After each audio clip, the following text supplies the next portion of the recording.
Lord Phaethon, this time let me. Vivian? Vivian?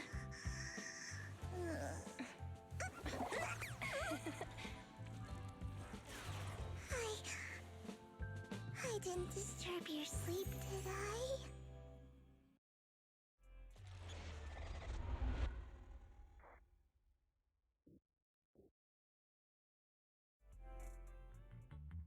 When I got here, the other Lord Phaethon said you were resting on the couch and just let me in.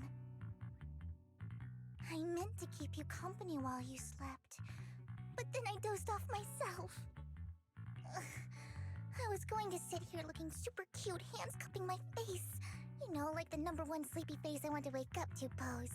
I can't believe I ended up falling asleep myself. What sleepy face? What pose? That was a lot of words in one breath. Are you sure you got enough sleep, Vivian? No, Lord Phaethon. I was just worried that I had disturbed your rest. Just being able to see you sleeping peacefully is already the highlight of my day. No, my entire month. Though it is a bit late, but... Good morning, Lord Phaethon. That was so formal.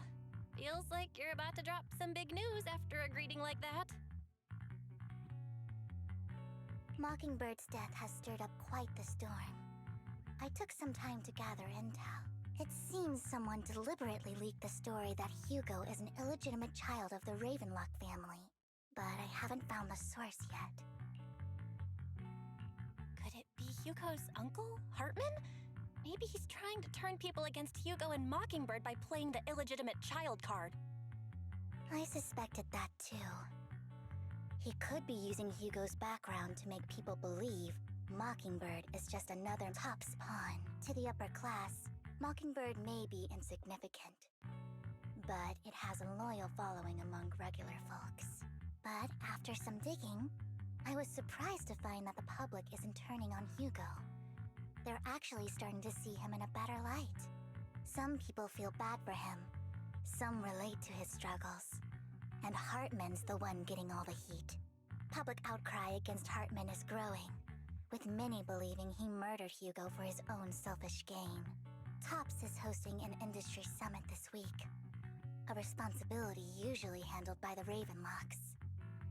But my sources tell me another family has taken over this year at the last minute. If I'm not mistaken, Tops is intentionally keeping its distance from the Ravenlock family due to the current public sentiment. Sounds like Hartman's in a pretty bad spot right now, but we know he's not the type to go down easily. And that's what worries me. Hartman, in all likelihood, must have taken the sacrifice core.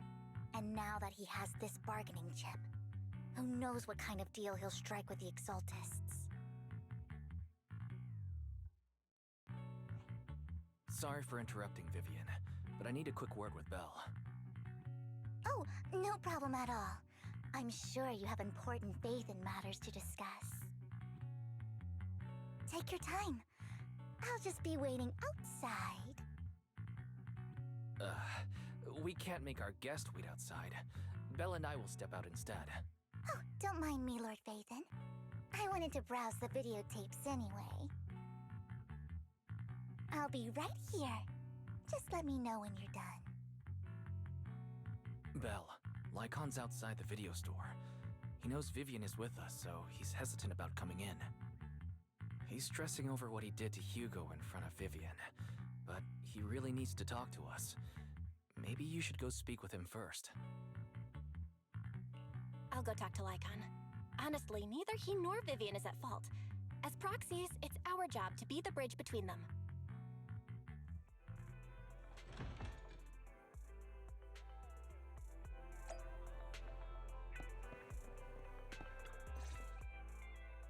Good morning, Master Proxy.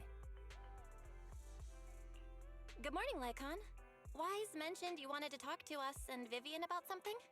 Yes, it's an urgent request from the mayor. one that directly affects New Eridu's safety. However, before we get into the details, as a former member of Mockingbird, I'm concerned about Miss Vivian. Hugo made many mistakes and betrayed the principles of Mockingbird, but I'm certain he didn't intend to put Miss Vivian or you in danger. I don't know Miss Vivian very well, and I was the one who took her companion's life. I might not be the right person to comfort her, but I hope she doesn't regret the choices she made or lose faith in the path she chose. Vivian's doing just fine. She's actually been gathering intel and has a clear understanding of where things are headed. She might be tougher than you think. If you're really concerned, why not just talk to her directly? If you'd like to apologize, it should be face-to-face, right? That's reassuring to hear. I trust your judgment. You've always had a sharp eye for people. Would you mind coming in with me? I'd like to apologize to Miss Vivian in person. No problem. But I'll be staying neutral. Everyone has their own stance on this, and I get where both of you are coming from. As a proxy, I'm just here to make sure you have an open conversation. I'm not taking sides. I respect that. Thank you.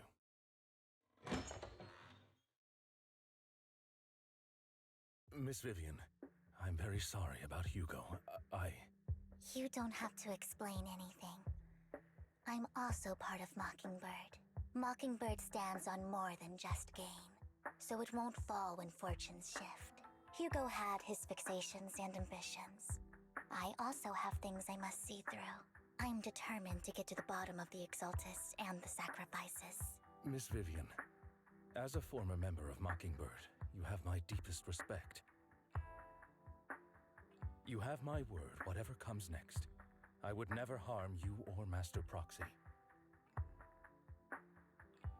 As for Hugo, please accept my condolences. Condolences? That's not necessary. Mockingbird has plenty of tricks up its sleeves. This isn't the kind of act that ends so easily. Wouldn't you agree? You're right. Huh? That's it? You two just figured it out? Well, that was fast. Master Proxy, I believe we all share the same goal. Uncover the truth of the Exaltists and the sacrifices. The Mayor has tasked me with inviting you to take on this mission, and hopes we can work together moving forward. If the Mayor wants to work with us, I trust he will demonstrate his sincerity in kind. Mockingbird will not serve as a pawn for the powerful. That will never change. Of course. While the Mayor cannot handle this personally, he will make sure we have all the intel and support we need. Miss Vivian, I know you have your own intelligence network, but for some high-profile shady dealings, perhaps the Mayor can provide you a different perspective. Please, take your time to discuss. If you're open to collaborating, I'll set up a call with the Mayor so he can speak with you both directly. I need to discuss this with Wise and Vivian. With so many people involved in this, we need to be very careful. Of course, I completely understand. When you've made up your minds, you can find...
I'll connect the call to the mayor now.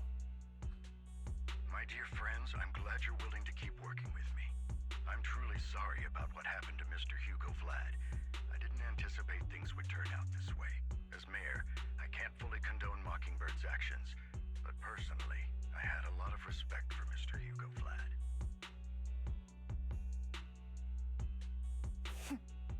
I looked further into Bringer's map. The sacrifices were created by an exaltist named Landon, who was active in Janus Quarter. Mr. Landon passed away in an accident a few years ago.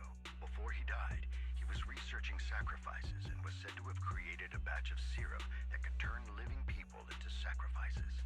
The problem was, the serum wasn't stable, and after his death, the recipe was lost. No one knows what happened to the exaltist in Janus Quarter back then. But it's clear that after the leader died, there haven't been major exaltist activities in the area. Bringer's map marks the locations where the exaltists' most successful attempts at creating sacrifices were. Since this person has already passed away, and the exaltists haven't been active around here for a while, then could it be that this is just Hartman acting on his own? Unfortunately, that's not the case. My sources confirmed that Hartman had been secretly in contact with someone, and they only meet inside the Hollow. Is it possible it's someone from TOPS? TOPS is a huge alliance of corporations. They wouldn't bother getting their hands dirty. Instead, they just sit back and reap the rewards. Everything Hartman is doing is to secure his place in TOPS and strengthen his power within the Ravenlock family. If my guess is correct, Hartman has gotten in touch with the remaining members of the Exaltists that used to follow Landon, helping them create new sacrifices.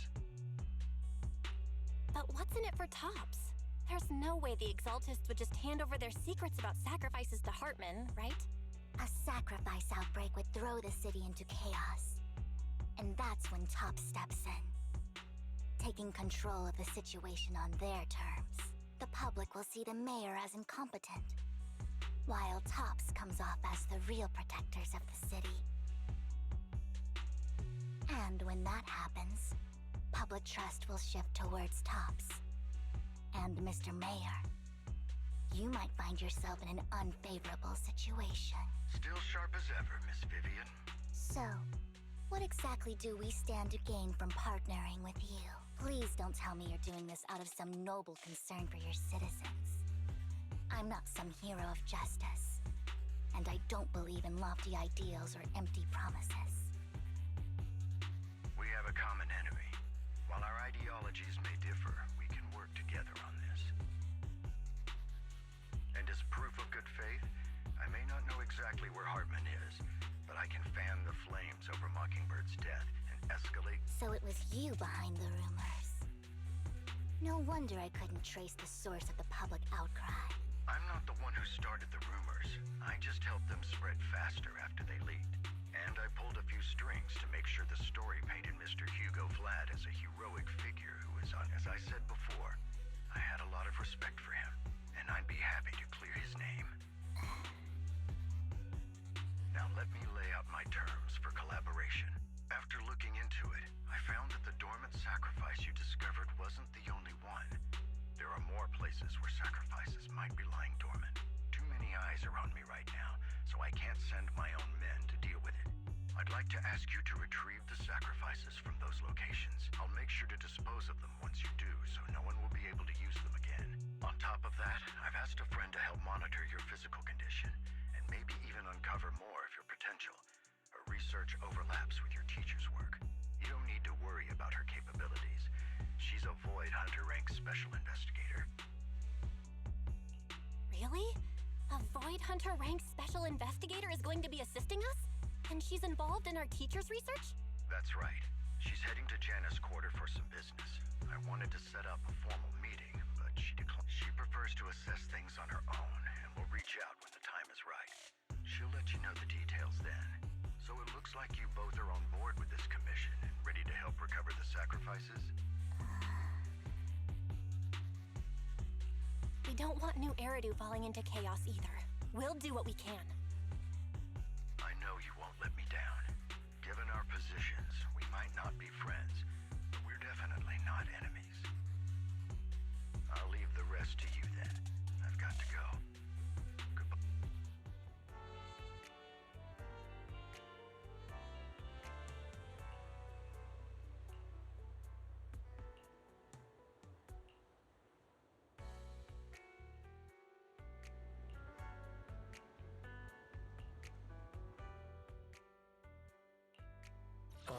so we're good. Officer 148, Zhu Yuan, ready.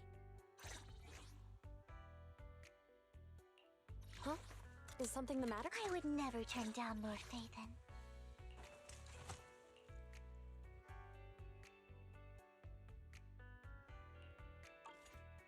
Good day, Lord Phaethon. Officer 148, Zhu Yuan, ready. This is the path I follow.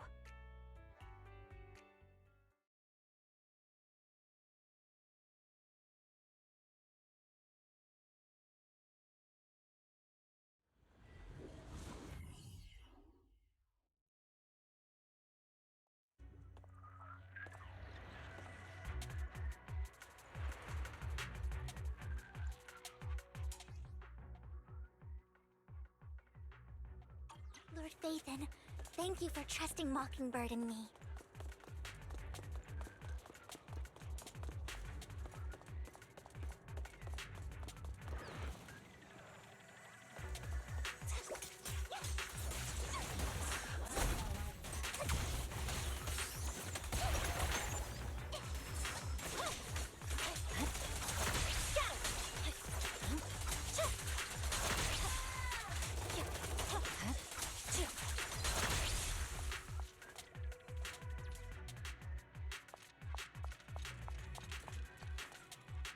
Allow me.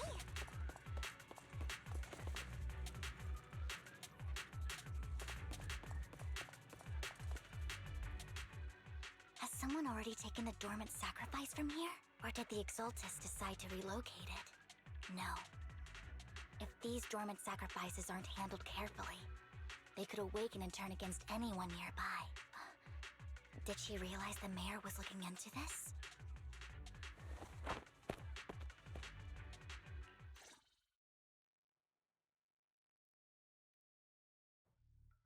Did Hartman just make up this intel to get a shot working with us at Tops? I've been walking around forever and haven't found a thing. The Ravenlocks have always been a shady bunch. No surprise they've gone downhill over the years. I heard they were pretty loaded back in the day. What kind of business did they run? No clue. On the surface, their businesses seemed legit, but who knows what was happening behind the curtain. Probably something with the sacrifices.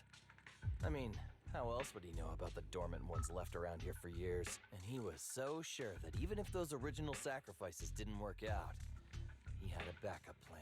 Backup plan? Well, that's beyond me. I just happened to overhear something while I was next to Mr. Edmund one day. What's Tops planning to do with all these sacrifices, huh? For research? Do you think we'll ever have a normal life in the Hollows? Don't ask questions you shouldn't be asking. All right. There's nothing here anyway. Let's leave the Hollow and report back on what we found. And we'll make it just in time to clock out for the fieldwork shift. Let's get out of here first. Hartman, that fool. He'll do anything to get into Tops, even if it means playing with fire. She's an Exaltist. Human lives have never mattered to her. Vivian, I've been dying to know, who's this she you keep mentioning? I apologize for losing my composure. Please don't mind me. The she I'm referring to is with the Exaltists. Someone I have a history with. That's why the moment I heard about the sacrifices, I felt compelled to uncover the truth. I never meant to hide anything from you. It's just that, for me, the Exaltists bring back painful memories. And I'm not ready to face them yet.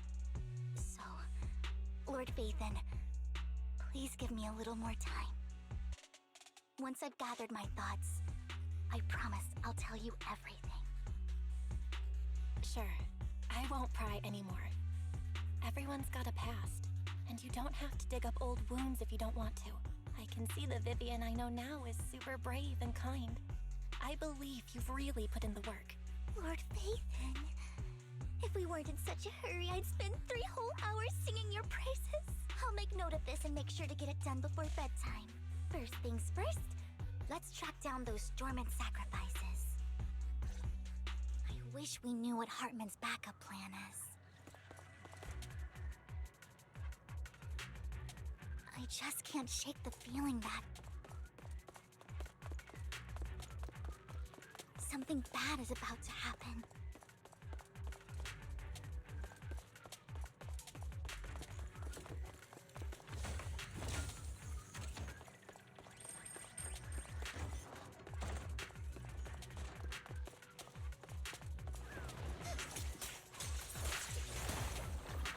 Look around!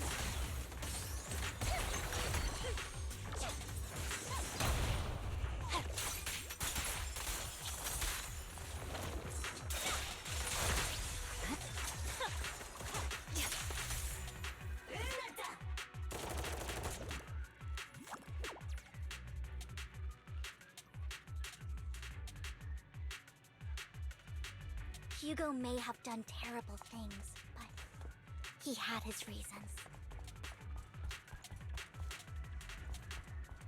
Mockingbird might be seen as the bad guys by a lot of people, but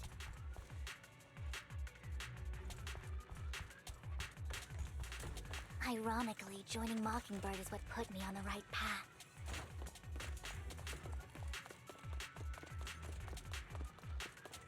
For the first time, I'm needed for more than just my curse.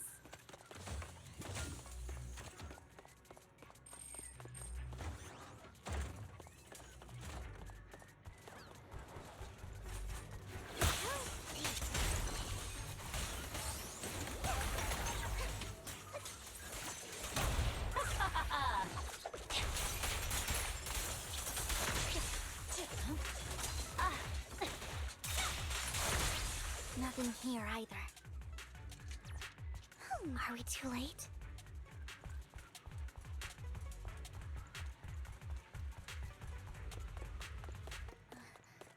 There's someone up ahead.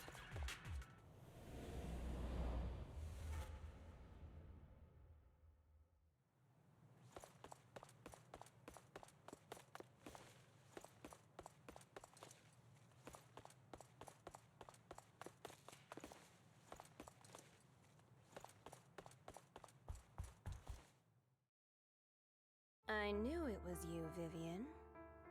Camille, what are you doing here, sis? Vivian, don't call me sis. I'm not your sister. Are you trying to stop the Exaltists? I never left the Exaltists. You know what Landon did back then! Lord Landon did it for the Creator. His methods may have been extreme, but they were necessary.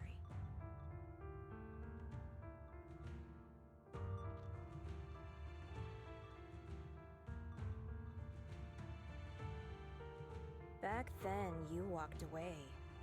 You should do the same now. We didn't meet today. Take your friends and leave. What's wrong? Are you being forced into this? I can help you.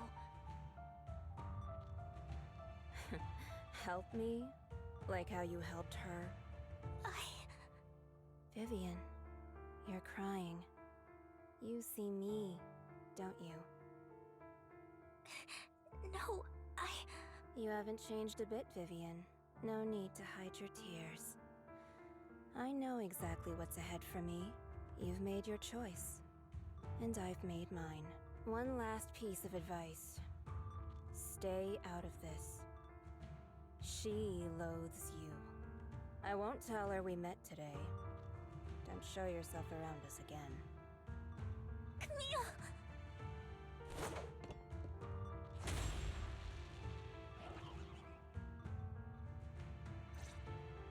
Lord Phaethon, watch out! I'll tell you what that was about later. Let's take care of the ethereals first. Don't touch me. Right. Out of my sight. What's that? What an eyesore.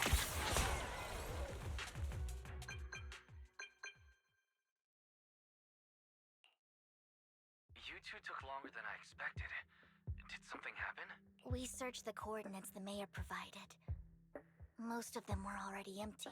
Camille, the Exaltists have been actively destroying the dormant sacrifices. Exaltists. There's no reason for them to go after the sacrifices, right? Vivian is telling the truth. I saw it too. And one of them is someone I once knew. I thought she would leave the Exaltists after Landon's death, but she stayed. Do you have a history with the Exaltists, Vivian? When I was a child, I stayed with the Exaltists for a while. Back then, Landon was one of the most respected figures among the Exaltists in this region. A lot happened, and after Landon died, I left. I can't turn a blind eye to the sacrifices. I know all too well how many lives have been lost bringing them into existence. Ever since I learned a sacrifice had appeared in Janus Quarter, I haven't been able to stop worrying. I won't let history repeat itself. That's why I asked Hugo to investigate, starting with the Sacrifice Corps. Vivian. Please stop. I'm not looking for comfort. I'm just recounting the story for you to understand the situation. We've got bigger things to focus on. But when I do need comforting, I'll come straight to you. I hope you'll make time for me, Lord Vathan. Just so you know, I'm not the easiest to console.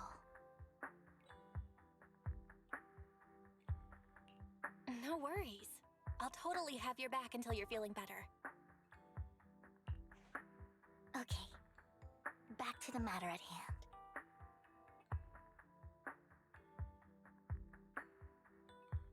That conversation between those two TOPS employees back in the Hollow is still bothering me.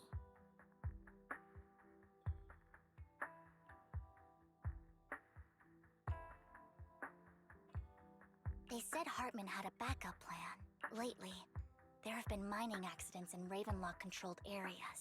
The families were paid off with huge settlements, way more than usual. No protests, no controversy, and the issue was buried. But considering the Ravenlock's financial position, why would they be so generous with payouts? That sounds sketchy. Are you saying they made up the accidents and the workers' deaths? Precisely. I don't think those workers died in mining accidents. I'm planning to reach out to some old friends, see if they've heard anything about that. Do you have time, Lord Vathan? I'm in. Let's go together.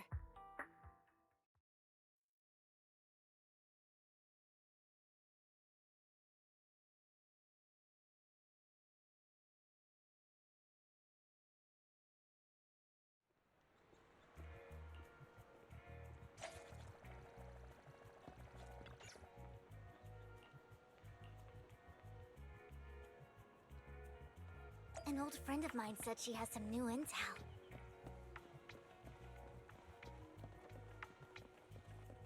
She's like a mentor to me. I learned a lot about data scraping on Internet thanks to her.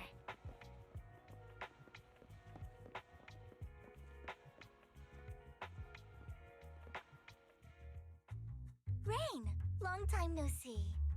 Yeah, it's been a while. Rain? You two knew each other? Yeah, Phaethon. Long time no see. Rain! You actually know that Lord Vathan is Lord Vathan? No, I mean, you actually know Belle is Lord Vathan. I didn't know right away. One time, I needed a favor from Nicole. I only found out after meeting them. I mean, who would expect a legendary proxy to be running a video store for a living? Rain! Let's not bring up old stuff. Lord Vathan wouldn't be interested in that. Why are you all tense? Right! Lord Vathan lives on 6th Street too, and might know your idol. Remember when you traced that post on Internet to 6th Street and actually went to check it out? And you came back all bummed, like there was only a black cat at the location, and maybe your idol is actually a talking cat. Or something like that. I know that black cat. I'm always sneaking its snacks. Lord Vathan, please, let's drop this topic. Come on, Vivian.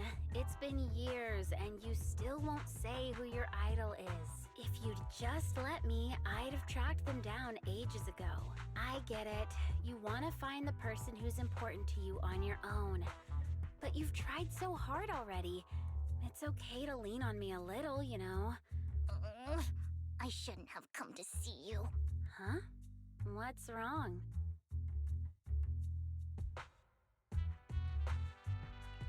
Hey, Rain. Vivian said you might have some new intel. So let's get to the important stuff first. All right, let's get down to business. Here's something I'm pretty sure about. The Ravenlock family's claim that those missing workers died in an accident? Don't buy it. The last signal from those workers was near the Hollow. Then communication went dark. And yesterday, I picked up that the Ravenlock family secretly hired some people to search the Hollow's perimeter. I caught a weird distress signal from someone and managed to track down the source. When I tried to reach out, the signal cut out completely. The last trace of the signal was near Lumina Square. Finding someone in real life isn't really my thing, so that's where you come in. Okay, we'll check things out. You just said this is something you're sure of. Do you have anything you are unsure about? I dug up some info online, and one thing stood out. A few days ago, there were some creepy sounds coming from an abandoned warehouse by the port. The place was locked up, so no one could see what was happening inside. Not sure if it's related to your search. If you don't find anything useful around here, it might be worth checking out. Well, that's all I have for you. Thank you, Rain. Don't get all emotional on me now. I'm just helping out a friend. This one's on the house. Consider it payback for the favor you did me last time. But if you still want to find your idol, hit me up. I've been curious for... Alright, don't worry about it. I'll manage it myself. Stop being so nosy, Rain. Nosy? Nah, just professionally curious. But honestly, whoever they are in real life, they've become a part of you. You've come a long way in this search, Vivian. I much prefer the person you are now. So if you find this person, don't chicken out. People will appreciate you for who you are. I might not care about the real world or what it'll be like, but I hope everyone I know can live a good life. I'm counting on you to save the world, guys. All right, I have other business to take care of, so I'll leave the rest to you.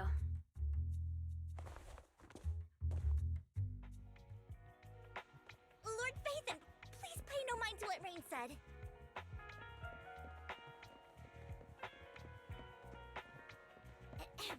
That big guy's up ahead. Let's hurry.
Don't take me back, please. I was wrong. I know I messed up. I don't want your money anymore. Please, no. Calm down. Who are you?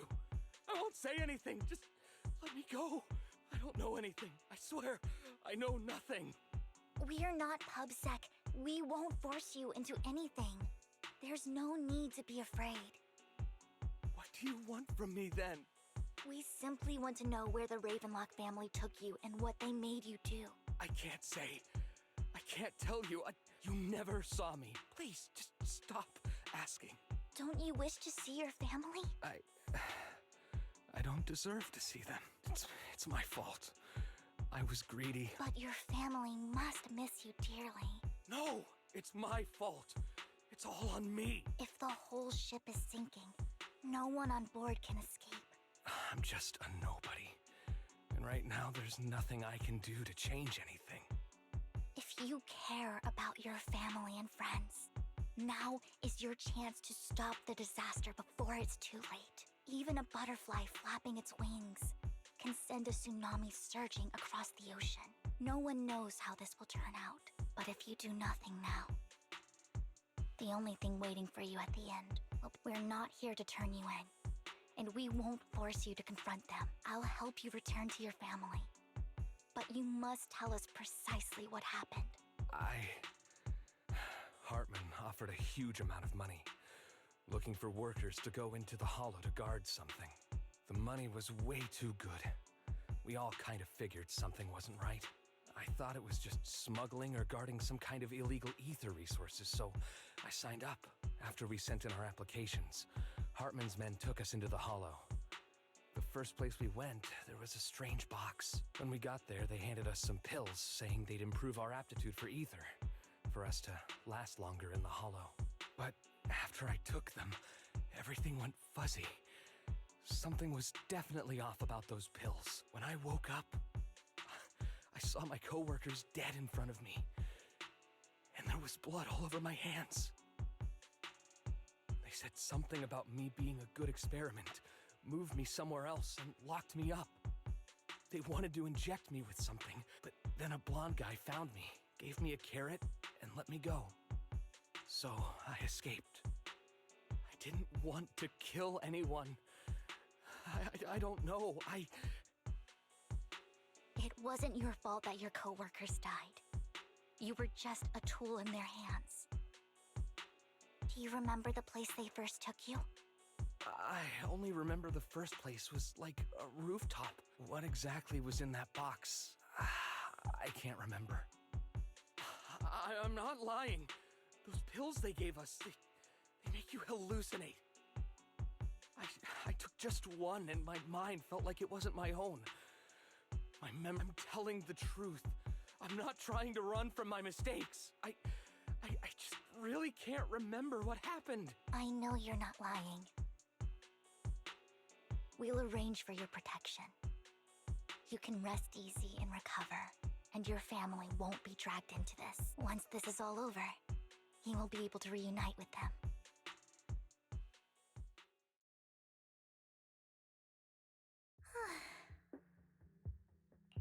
I've been meaning to say this for a while, Vivian.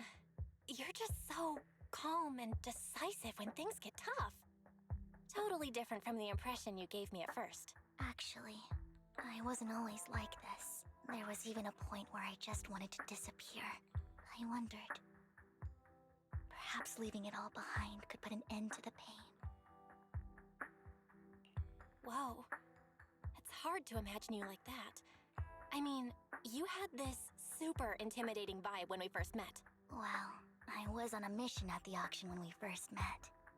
And just as Rain said, I've come a long way from who I used to be. Speaking of Rain, it's still wild to me. I never thought you and I would have mutual friends. And you even know one Denny Boo. Can you believe we might have passed each other so many times without even realizing it? Enough about me. Tell me more about you, Lord Phaethon. Where have you... Looking back, I feel like I've been through a lot lately. My brother and I even lost our Phaethon account. Oh, everything started when the Cunning Hares took something from the Red Fang gang.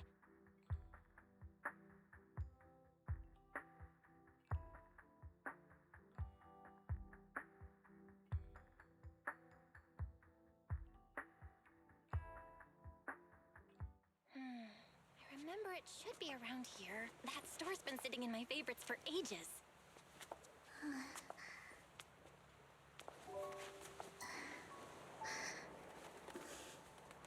Lord Phaethon! Huh? What's up? I've seen that black cat on 6th Street. That harmonica in the outer ring you mentioned. I've heard it before, too. I've even been to the monument outside Hollow Zero. But none of that was a coincidence. It was me.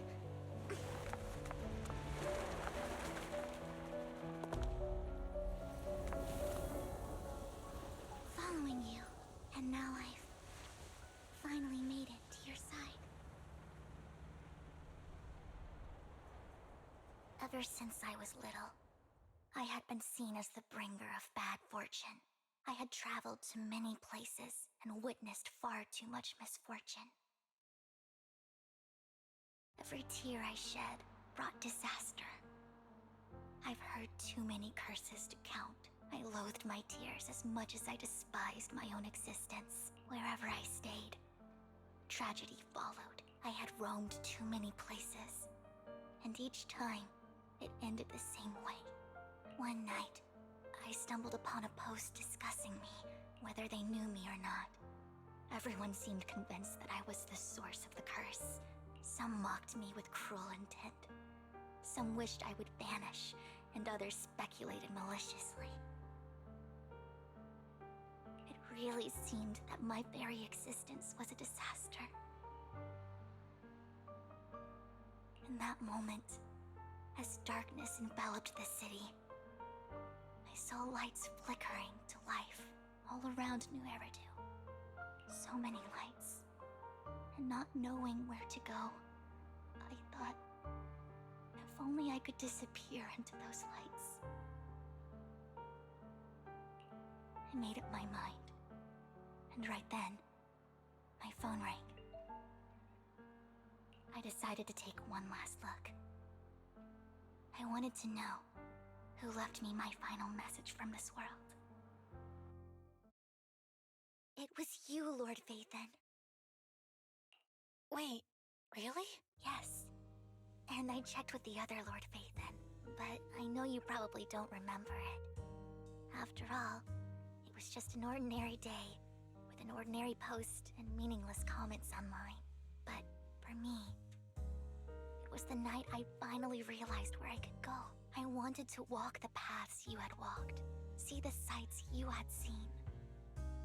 And then, one day, share it all with you, face to face. What did I even say in that comment? Well, you'll have to figure it out for yourself. I'm not telling you. Huh? No! So, Lord Phaethon, thank you. Not only for that comment you made that day, which was a silver lining for me, but also for giving me the courage to become who I am today. The Vivian standing right in front of you now. Lord Phaethon, I truly like who I've become.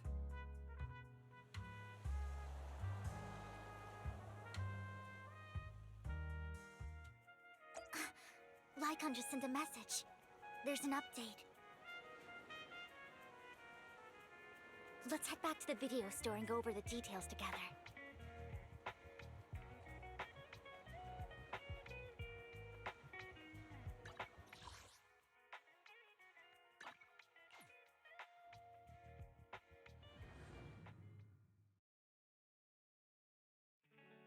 Vel, you're back.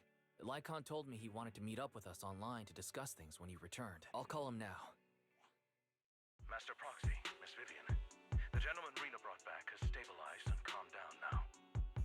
Based on his account, we've identified where Hartman is hiding the core. He also mentioned that Hartman plans to trade the core with a group of people. We suspect that this group consists of members from the Exaltis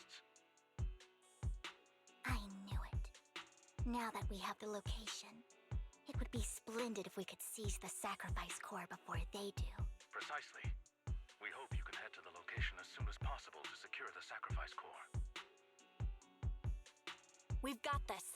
I have other matters to attend to, so I'll leave the retrieval of the sacrifice core in your capable hand. The mayor's friend that he mentioned before will also be the target coordinates have been shared with her, and she'll meet you there. Please ensure your safety, and I wish you all the best.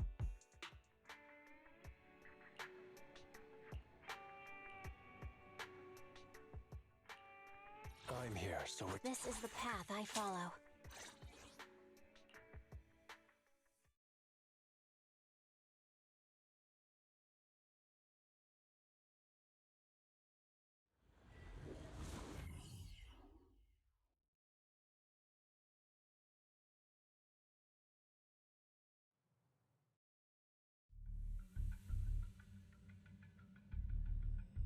Where's the sacrifice core? Camille, you really think I'd stroll around with something this important? Plus, even though the Ravenlocks and the Exaltus have been working together for ages, I've hardly even met Lady Dina. I'm the one offering the sacrifice core here. I'm curious what Lady Dina's got lined up for me in return? I'm just here to verify that the core you mentioned is real. Once that's sorted, Lady Dina will give you a proper response. Our partnership isn't just talk. We need to be sure you have what we need before moving forward. Sure thing. I'll take you to where I keep the core. Once you verify it's legit, have Lady Dina come over. We'll lay everything on the table face to face. All right. Lead the way. It seems Hartman is trying to bargain for more. What a greedy and insatiable man. It's just that... why would they only send Camille for something as important as the sacrifice core? And I can't shake the feeling that Camille doesn't want Hartman and Dina to meet. Who's this Dina he just mentioned? Kind of. Lord Phaethon, I really think we should hurry. We must get to where Hartman keeps the core before anyone else does. I've got a shortcut planned, but there are gonna be ethereals along the way. I'll let you handle them, Vivian. Don't worry, Lord Phaethon. You're in capable hands.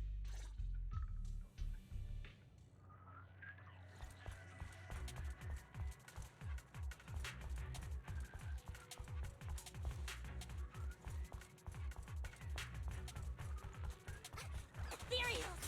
Stay away from Lord Phaethon!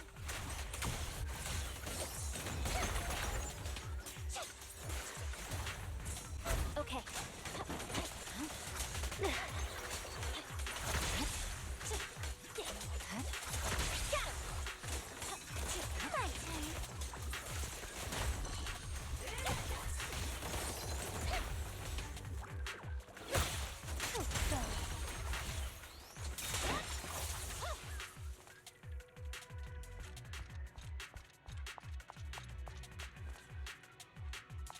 Looks like Hartman's trying to negotiate for more leverage.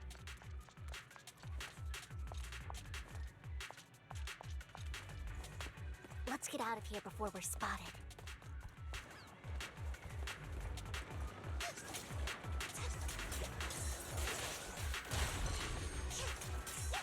Fine. Let's keep moving, Lord Phaethon.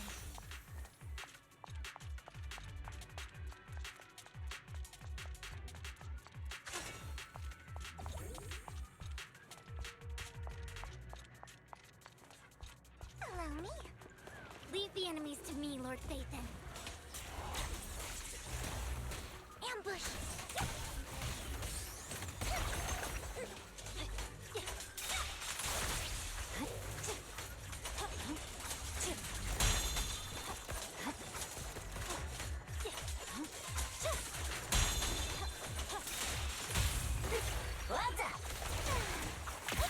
They're still over there. Looks like they're arguing.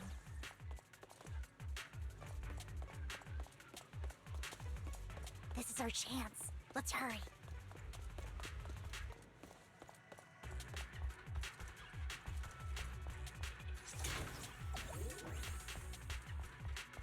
No matter who has the sacrifice core, Hartman or the Exaltists, It would be really dangerous.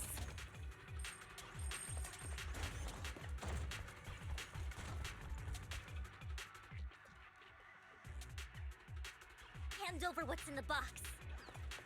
Touch me. Get it out of my chest, or we do this the hard way. You sure talk big, little girl. Let's hurry and secure the sacrifice core. Lord Vathan, the box is empty. So Hartman never kept the core here to begin with? How did you even find your way here? Where's the core in the box? You call this keeping the sacrifice core safe?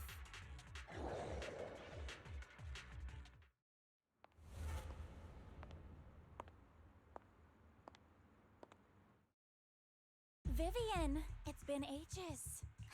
Dina! Oh my, you actually remember me. So sweet. Look at you. So, tell me, do you ever dream about the people you've killed? Are they crying in your head all... Back then, I had no idea. You had no idea? While you were soaking up all that love from Daddy and everyone else, you had no idea what was going on? I wasn't...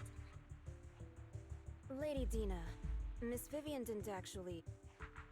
Camille, when did I say you could meet up with Hartman today? I just wanted to make sure the sacrifice core is legit. Really? So loyal. Just a few words from Vivian, and you'd be plotting my demise. Just like what you did with Father. I won't, Lady Dina. Don't even think about betraying me, Camille. You owe me for what went down back then. However, I do understand your worries. It's fake. No way! I got this straight from Hugo! How can you just claim it's fake without any proof? Ugh, seriously.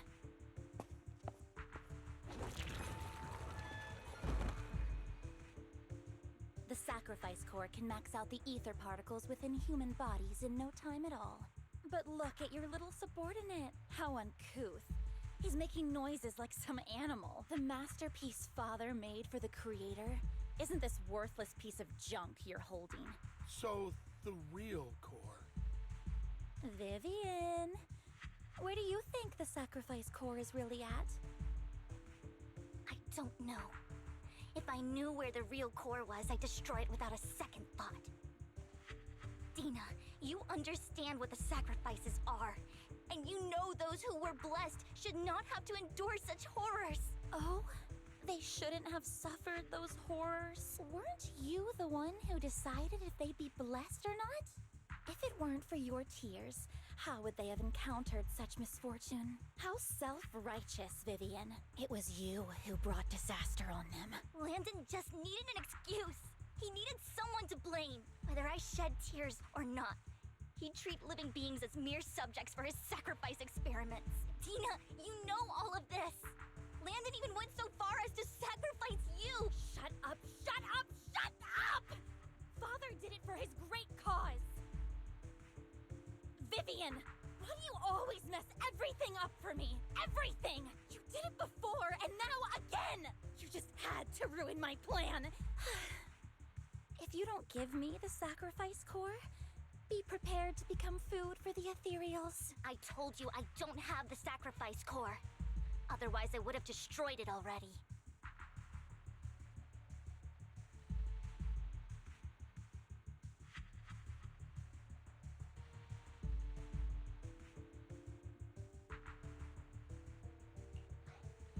Lord Vathan, find the right moment to retreat. She can be quite unpredictable when her temper flares. Oh, really? Then I suppose there isn't a reason to keep you alive.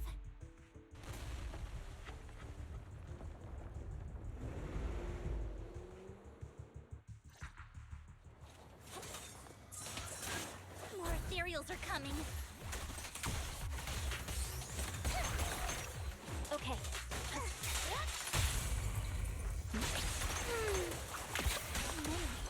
There's no chance to get out of this.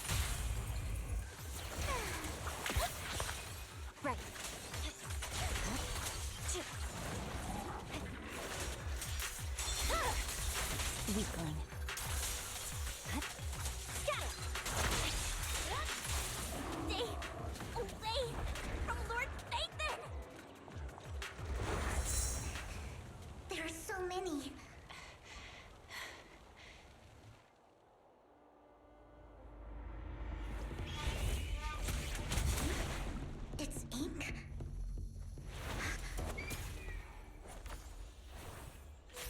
Yishun Palace. Good fortune, closed gate, safety. What? An evil miasma gathers here. Another place of conflict. If you wish to avoid disaster, then head southeast.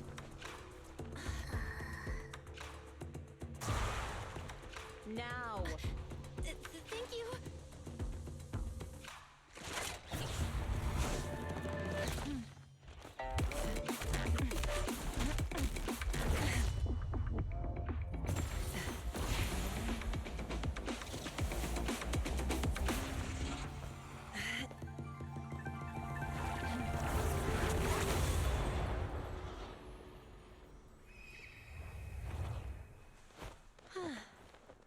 Finally, peace and quiet.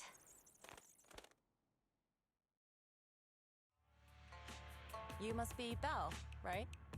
Mayflower mentioned a special partner might need my help. Can I ask, who are you? I'm the 13th generation master of Yunque Summit. You can call me Yishun. Mayflower passed along your info, and I was curious what kind of person you are, so I came to see. At first, I thought it might be a hassle, but your energy feels really calming. Quite nice, actually. Oh, so you're the investigator the mayor talked about. Yes. He also asked me to be your temporary teacher and offer you a bit of guidance. Guidance? What exactly does that mean? Unfortunately, this isn't the right time or place to talk.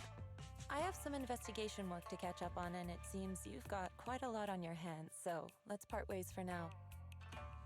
I'll find a good time to visit you soon.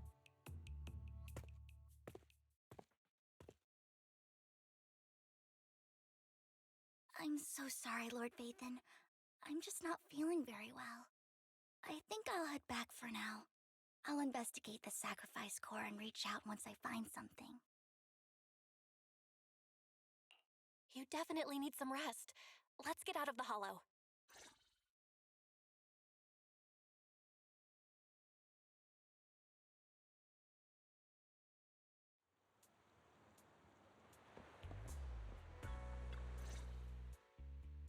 Lord Vathan. I'm not in a hurry to get back. You've been kind of off since we got out, and if something's bugging you, just spill it if you want to. I'm a pretty good listener, you know. I didn't mean to keep my past from you, Lord Vathan. When I was little, people thought I brought misfortune, so no matter where I went, no one wanted me around for long. Then, one day, Landon adopted me and brought me to the Exaltists. There, I met Dina, who was so kind to me, treating me like a dear sister. She told me her father, Landon, was a great man who'd one day make everyone stop fearing the Hollows, so all life could live freely inside and outside of them. Dina helped Landon pick people for the blessing, and everyone in the Exaltists respected her greatly. Those who received the blessing would have a better ether aptitude, allowing them to enter the Hollow freely without fear of sudden disaster. Back then, Dina would chat with me every day, but things between us shifted when Landon asked me to step in for Dina.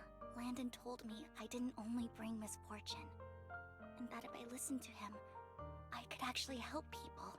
After that, he'd take me to meet people, and if I shed tears, he'd give them a blessing medicine.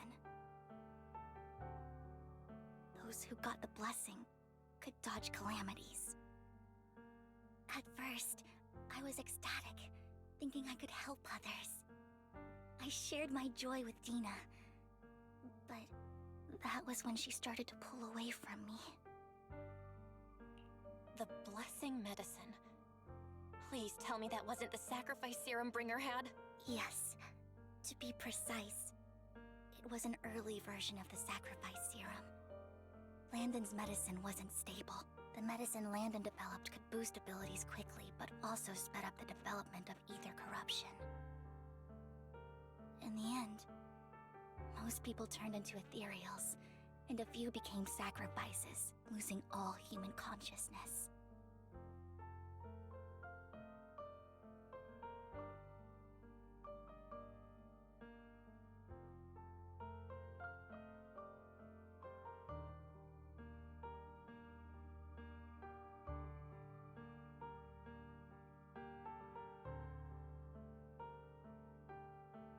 Ethereals were killed while the sacrifices were given to the higher-ups of the Exaltists. The Exaltists wanted the sacrifices to hold human consciousness, so Landon's medicine was seen as a failure, and he gradually lost influence within the Exaltists. One day, I saw Dina, and tears streamed down my face. In a bid to save his reputation, Landon decided to let his own daughter receive the blessing. I had always thought that getting the blessing was a good thing, until I saw terror in Dina's eyes that day. That evening, I broke Landon's rules for the first time and followed him out of the Exaltist's residence. I trailed him to the Hollow, where I witnessed someone who had been blessed becoming corrupted. In the end, that person became an Ethereal. Then, without hesitation, Landon killed him.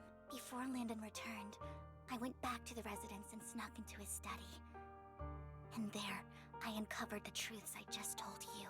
And just a few days later, it was time for Dina to be blessed. I wanted to save her and stop anyone else from getting deceived. So, that day, I told everyone present that Landon should be the one to receive the blessing, not Dina. At first, Landon argued, and no one believed me, but in front of them all, I looked at him and let my tears fall.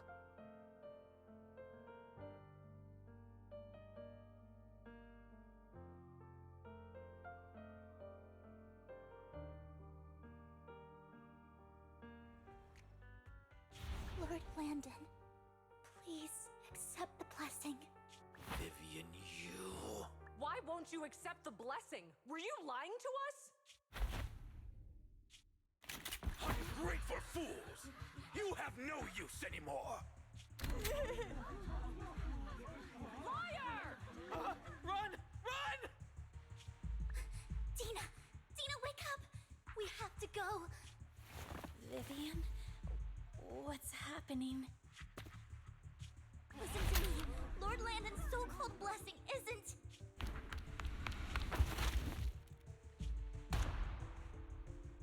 Father!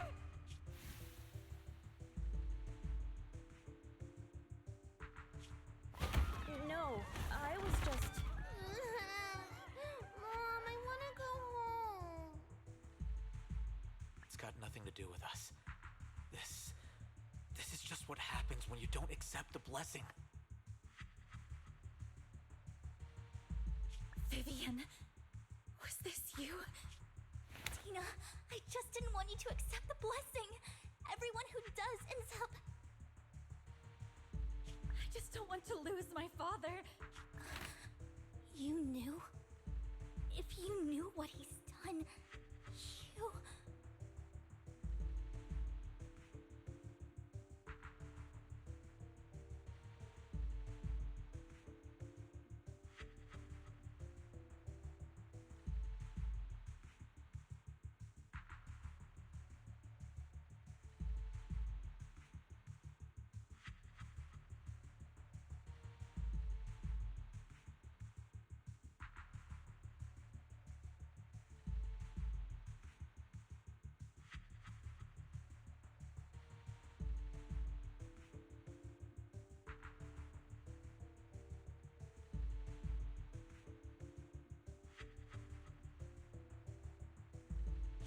He's my father. He's all I have. Stop being self-righteous, Vivian. I thought once Landon was gone, Dina would leave the Exaltists. I never expected her to continue his research, or that Camille would stay. Camille lost her entire family in a hollow disaster, so she's always supported the Exaltists. She's not a bad person. She's just someone searching for hope. She joined the Exaltists very early on, and even watched Dina grow up. That day, she was just so desperate to save Dina that she...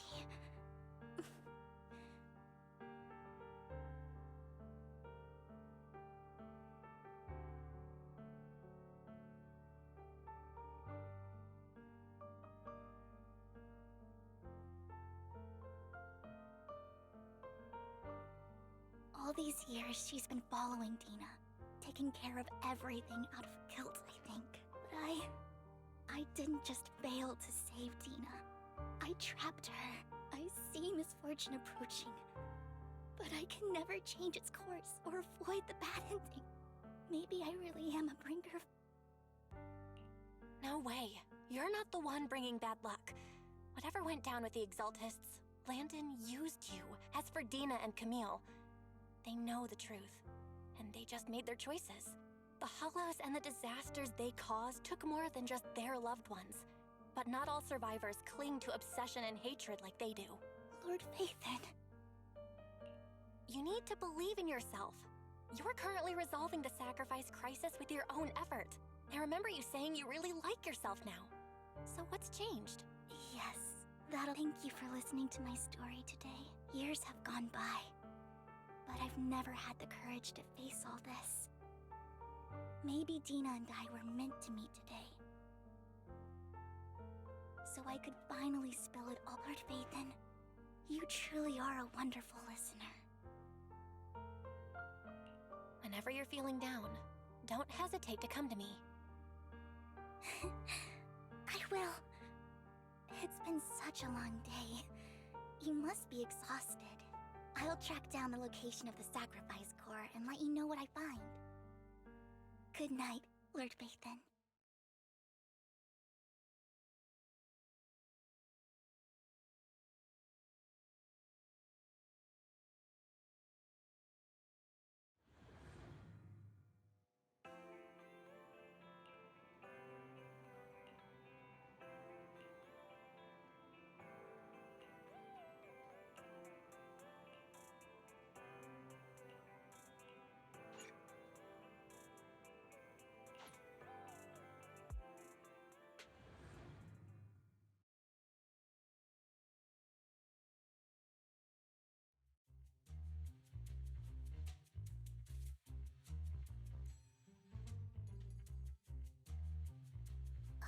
Shawl, I didn't expect you to be working here.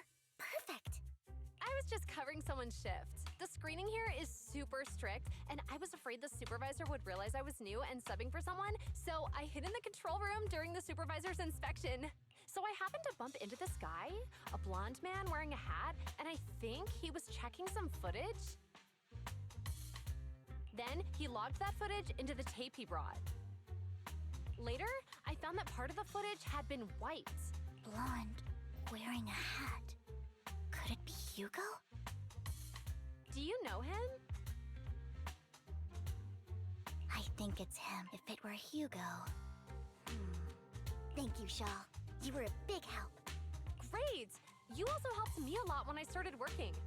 If it weren't for you cleaning up my messes, I would have been fired ages ago. So, alright, go ahead and do what you need to do. We'll catch up another time.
I'm not mistaken, silence is no good for negotiation. I just don't want. Hasn't she already reached that point with what she's doing? The formula for the Landon serum was lost, but a batch survived. And Dina was able to develop a substance that can be. If the dormant sacrifice and the remaining Landon serum are destroyed, we can put an end to this. Dina's concoction. And the sacrifice core?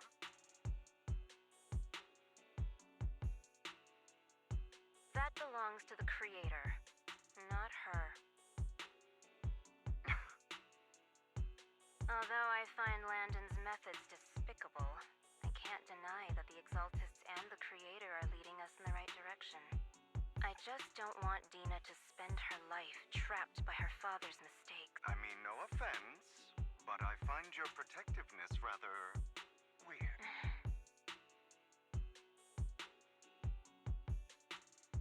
I will confirm the location of the dormant sacrifice and find the chance to relay the information to you.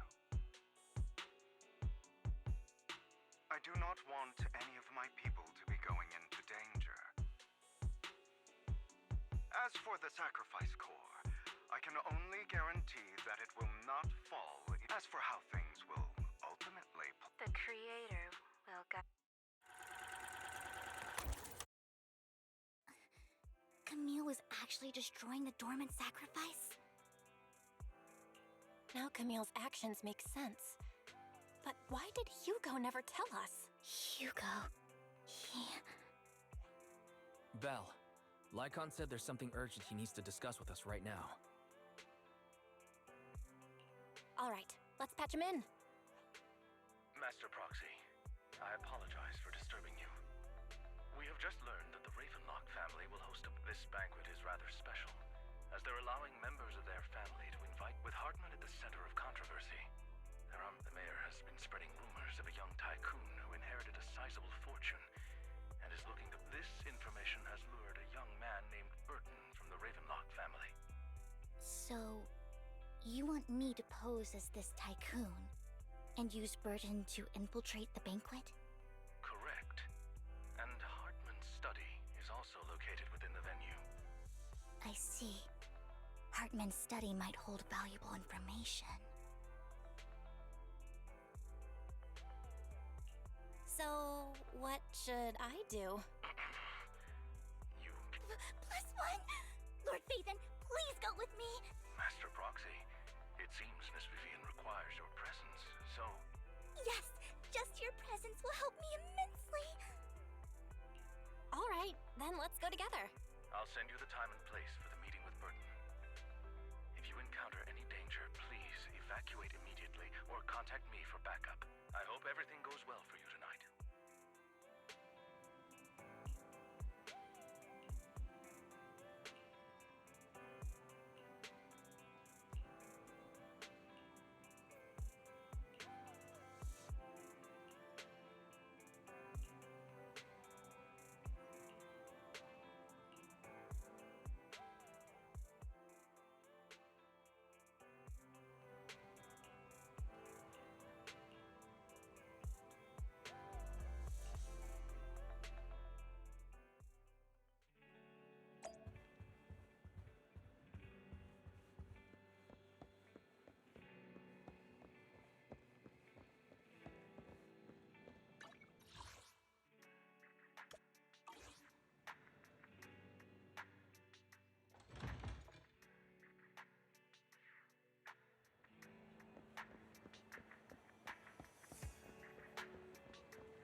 Miss Banshee, I believe I've shown you my sincerity. Now how about you? Sincerity? My presence here is a show of sincerity. If we're to work together, Miss Banshee, you should drop your pretentious act. I am well aware of the ways of the Ravenlock family. If I were to come empty-handed, I probably wouldn't even be able to make it out the front door tonight. Since I agreed to come with you, and even brought along my most precious companion, does that not show my deepest sincerity? No need for such an off-color joke. We both know what's what, so let's cut the small talk. I know far more about how the Ravenlock family made their fortune than most here. I am also well aware of why Hartman, despite such a massive scandal, still remains in power. Oh? Do tell. Exaltists, Blessing, Sacrifice, Landon. Where would you like me to start? How did you know that? No, who are you? Don't be so tense. If I'm not mistaken, it's about time the banquet began. My companion and I are practically famished. Is this how you treat your guests? By letting them starve? Perhaps when we've had our fill, we'll remember where the sacrifice is hidden. You know where the sacrifice is? So, can we go get something to eat now? And I'm also looking forward to receiving a special dessert from you. We can discuss what you wish to know while we enjoy dessert.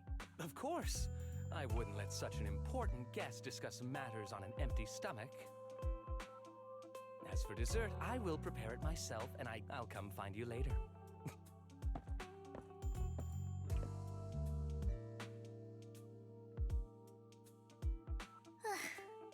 These kinds of people are exhausting to deal with. I really don't know how Hugo used to put up with it. What did you mean by dessert just now? Hugo taught me that bringing up dessert in such situations is a way of telling the other party they need to offer more. Fortunately, that old fox Hartman is terrified of losing power. He's definitely keeping the destruction of the sacrifice and the fact that the sacrifice core is fake hidden from the other family members. Otherwise, Burden wouldn't have been so willing to raise his offer. Lord Phaethon, let's find Hartman's study when the banquet is at its busiest. All right, I've already taken note of the surrounding terrain. Once more people arrive, we'll enter the garden through the door in the corner of the banquet hall. Wherever you go, I'll follow, Lord Phaethon.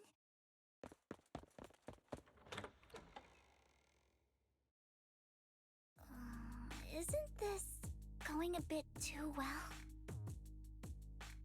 The security around the manor is really strict, but inside might be more lax. But just in case, let's tell Lycon. Right. Having some backup would be safer. Let's check Hartman's recent correspondences for clues. I still have concerns about the sacrifice core. Right. Though the core he gave Dina was fake, Hartman might have left a trick up his sleeve and hid the... Then let's split up.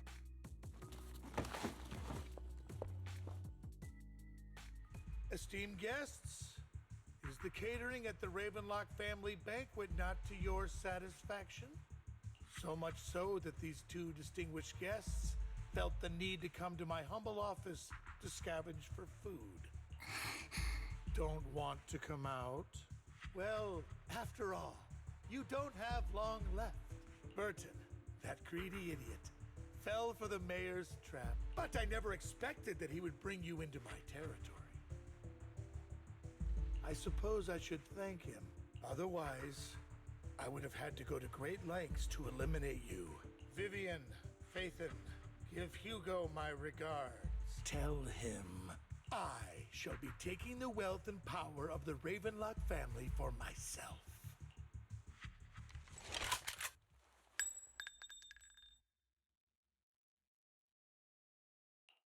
The bullet. How? Dear uncle, why must we be so distant with one another? You can just tell me what you want to say directly. Hugo! Impossible! You... Uncle, you must know a Ravenlock will never stop until they get what they want. Did you really think I would be defeated so soon? When I have yet to trample you into the dirt. You filthy filthy bastard! You only know how to resort to these petty tricks! Petty tricks?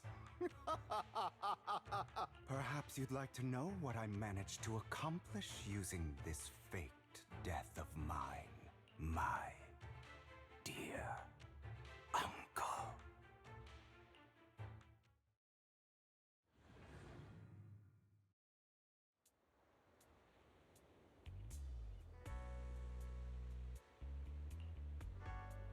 Faking my own death. Hope it's all worth the theatrics in the end. It was just to keep Hartman off my back, but maybe I went a little overboard. The manager must be pretty shaken up. I should apologize at some point.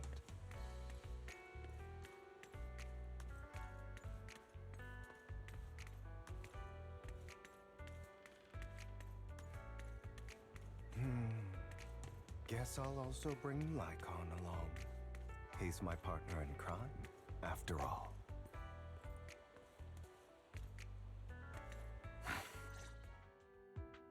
You're taking longer to rest than I expected. Lycon, you think too highly of my physical capabilities. Well, thank you for your cooperation. I must say, if nothing else, at least your acting skills have improved. Why do you look so angry? You should be happy. We pulled that off together with flawless teamwork and managed to fool everyone. Drop your foolish facade. I'm glad you still remember the code we set all those years ago. And thank you for ensuring your sleight of hand didn't deteriorate. Oh, right. I should also thank the blood bag hidden in my clothes and our other props. Do you remember when we last used this trick? It was probably ages ago. Sometimes I really don't understand you. Have you never thought about what the consequences would be if I didn't understand your code? If I decided against helping you? Or if I just couldn't control my strength properly? You'd understand it. Of course. If things really did go awry, I had alternative plans. You wouldn't be so arrogant as to think I'd bet everything on you, would you? You're insane. Aw, I'm flattered. So what exactly is the purpose behind all this? Surely after going to such great lengths to erase your own existence, you don't just plan to hide here and reminisce about the past with me.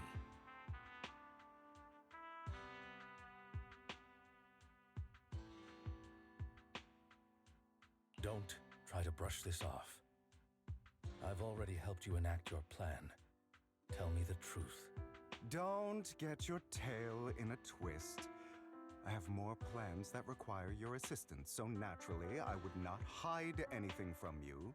As things stand, whether as Hugo Vlad or as Mockingbird, I am doomed to die. Seems you've made quite a few enemies. As a member of the Ravenlock family, I negotiated with Edmund and managed to obtain resources from Tops for my future plans.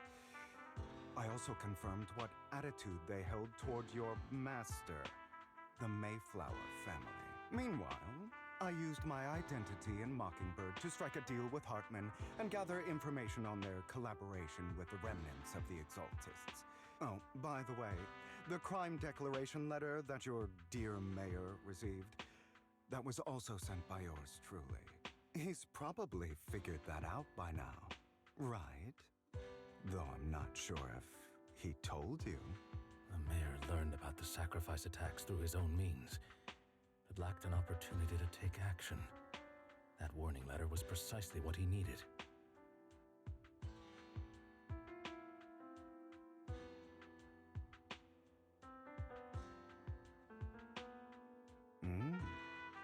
You aren't hopeless yet.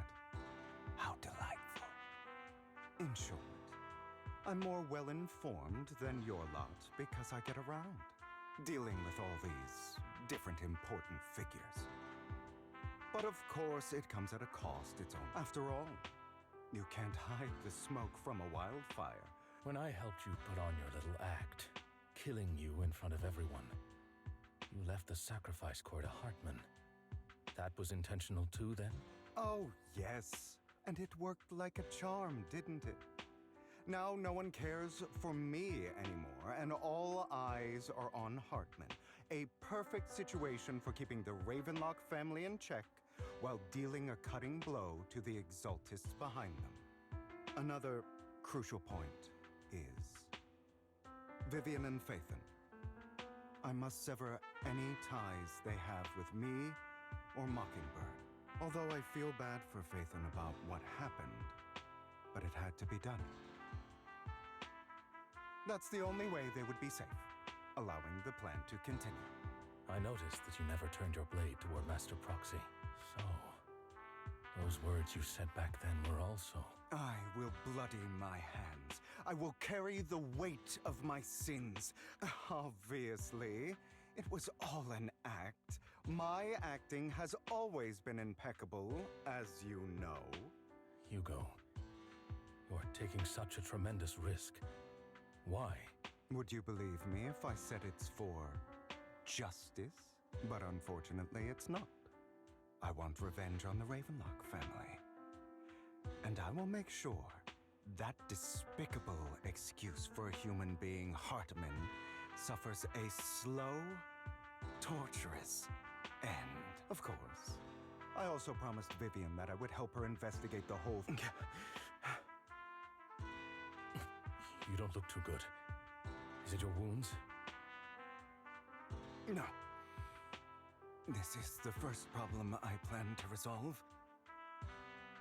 Lycon, do you have a place that is sufficiently discreet, quiet, and can take a lot of damage?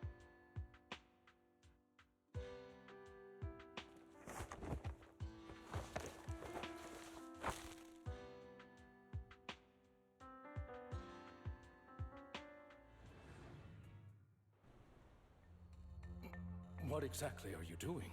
Don't look at me like that. If I didn't have to do this, I wouldn't. Hartman recently obtained a bizarre substance, most likely from those crazy Exaltists. After use, it allows control of the victim's mind. To some extent. You were dosed with it. To be more precise, Lycon, I deliberately allowed Hartman to put this drug in my cup to facilitate our previous collaboration.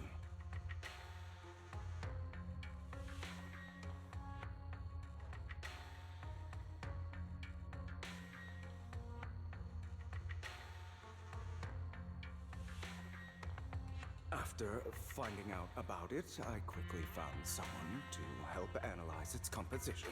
The good news is he gave me a very low dosage. Perhaps because he was afraid I might notice. There's a different medication that can delay its onset, preventing me. The bad news is that currently there is no antidote. When I delay those effects, however, they will accumulate and erupt when my body reaches its limit. It may even break my mind, and that's exactly what's happening now.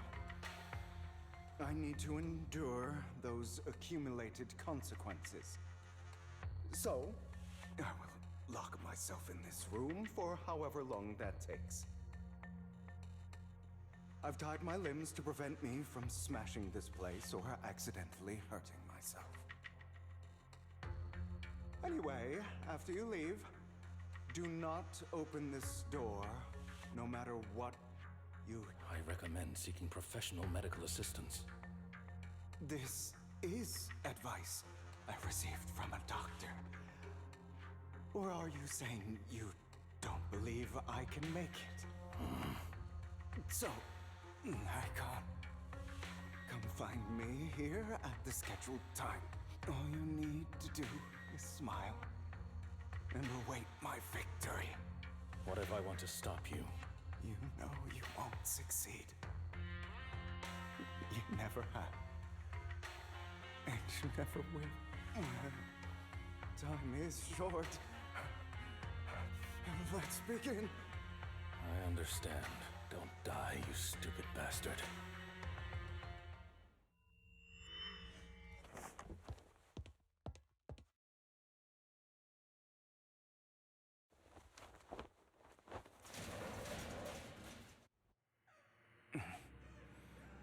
Is this because the side effects haven't worn off yet? Lycon's late. I'm surprised. Or is something wrong with time itself? Looks like someone's over there. Might as well go ask.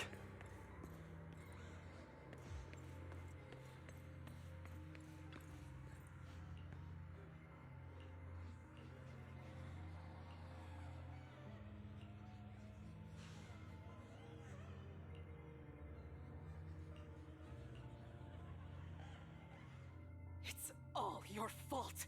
I wish I had never given birth to you.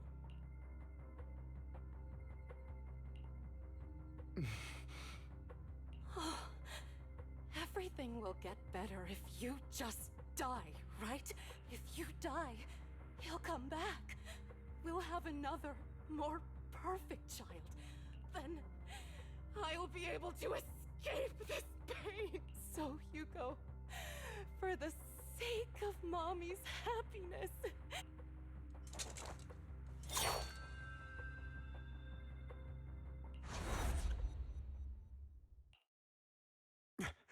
So, I wasn't awake yet after all.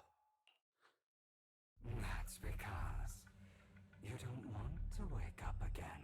Who are you? I am you. Hidden deep within your heart, you want to kill her, don't you? Every time she beat you without reason, when she tried to gouge out your eyes, when she sold you into that hell, why not admit your hatred? As you are, you can hunt her down and make her pay for the living hell of a childhood she made you suffer. Yes, I hate her. I hate her because she was foolish and shallow, greedy and stupid. I hate her because she doesn't deserve to be a mother. She did everything she could to try and get into the Ravenlock family, believing she could live a life of luxury without having to do anything and never realizing she was a pawn. So she chose to blame me. Blame me for my heterochromia. Blame me for my very existence. But I won't kill her, because I know it won't change anything. She was incapable of loving me. Have you been brainwashed by that dog? Keeping up the act of being some magnanimous and forgiving fool? Don't compare us. I've simply come to understand love or hate. I make my own choices. She sold you to the Ravenlock family for a huge sum of money without you. While she was indulging herself, you were going through hell in the Ravenlock Manor. Does it not torment you? Do you not feel the hatred? Kill her. Only by killing her can you be truly free. For a long time, I thought the same way. But now, well, I want to make a different choice. Stop lying to yourself. You never had a choice. This weak-minded thinking will only lead you to failure. Like before, you'll be nothing but a worm, trampled into the dirt by those so-called elites. Do you still not get it? This is how the world is, and always has been. Hesitate and you'll be the victim. If you don't grab your knife first, you'll end up being on the other end of the blade. If you want to change anything, you must first become the one who makes the rules, just like that woman. So listen to me. Find that woman, kill her, and prove to this world your strength. Why forgive them? They don't deserve it. I'm not forgiving them. Or rather, I don't care about them. You know, perhaps the person I hate the most, the one I truly cannot forgive, has never been someone else, but rather my weak, powerless past self who could do nothing but hide inside a closet and cry. I hate myself for having neither the strength nor the courage to resist. I hate myself for begging for so-called familial love, even after being treated so terribly. And that means you. Correct. So, I forgive you. I forgive myself. You'll regret this, fool. Your pretty words mean nothing.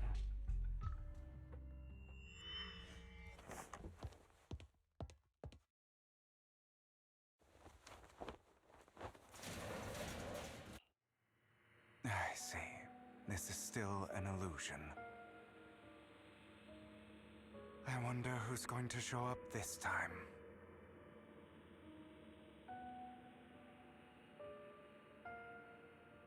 Brother! Hugo, let's play hide and seek! I'm already hiding! You'll find me, right? Like you always do! Serena.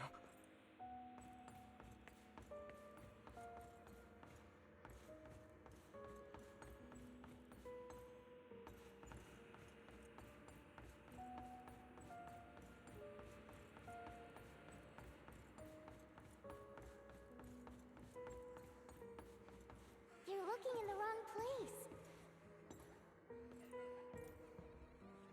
I found an even better hiding spot this time. Harder to find than any place you showed me.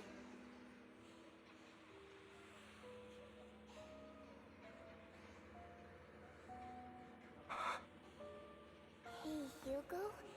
Do you ever wonder why I had to die?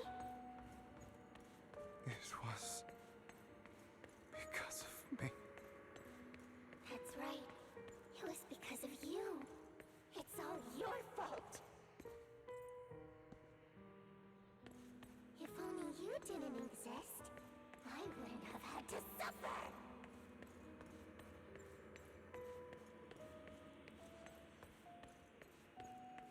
Still looking in the wrong spot. I can't believe you still haven't found me after all this time.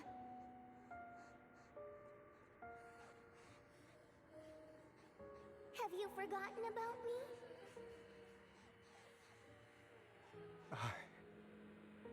I haven't forgotten. It's okay. I'll forgive you. I'll still be nice to you, just like before.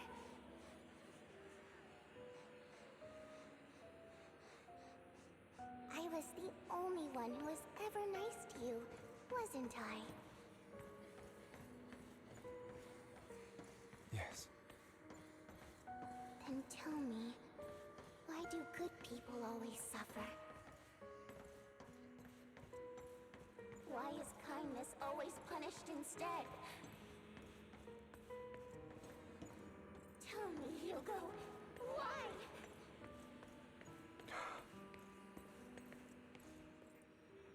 Hugo, are you lost? Go back the way you came. I left you a surprise there.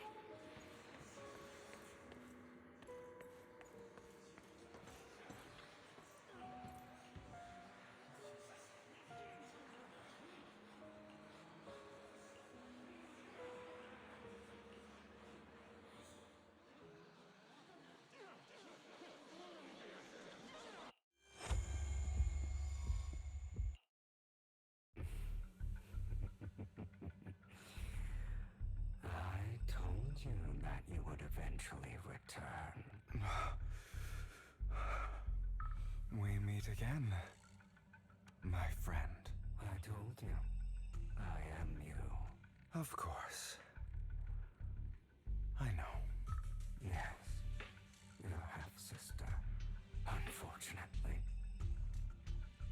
It was her kindness that led to her untimely death.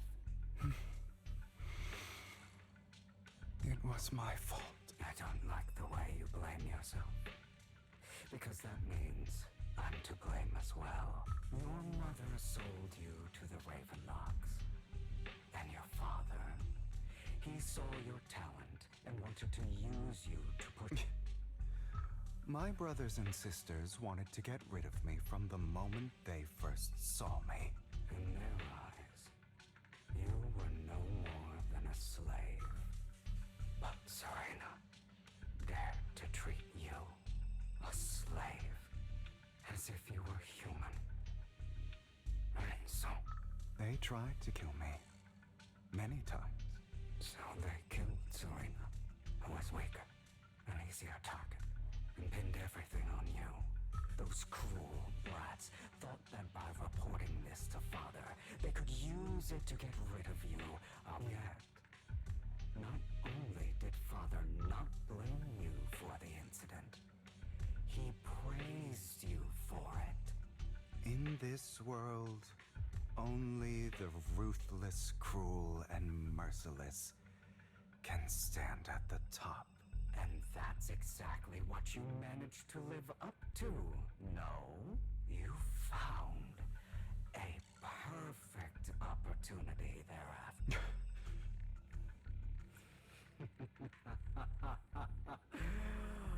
Oh, you should have seen the expression on your face back then.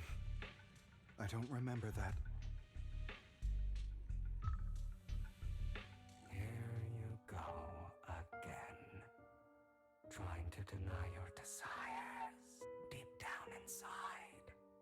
You've always wondered.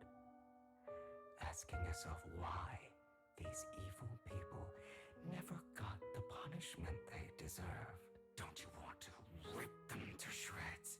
Just like that day when you beat that boy's face into the dirt until he was barely recognizable. His disgusting blood staining your fists. Recall your exhilaration, your cathartic release of rage, that outpour of hatred. Those brothers and sisters of mine are all dead. I cannot take revenge against the long deceased.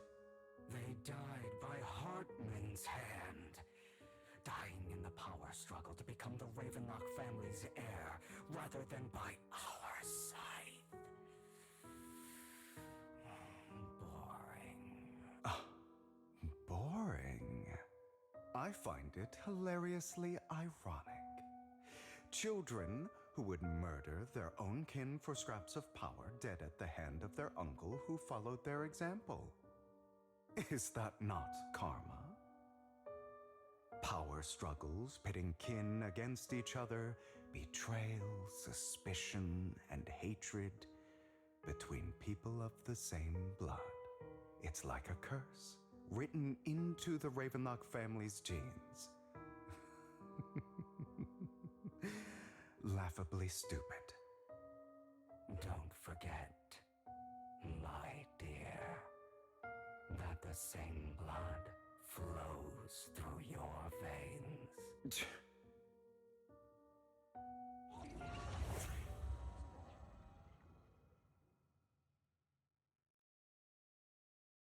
That's right, my dear nephew. No matter how much you deny it, the blood of the Ravenlock family flows through your veins. Survival of the fittest. Only the strongest deserve to live. Only the strongest deserve to rule. This is the path of success that has led the Ravenlock family to victory countless times. A blessing and a curse etched into your flesh and blood. As long as you live, you'll never escape the mark of family. You are destined to one day become someone like me, like your father.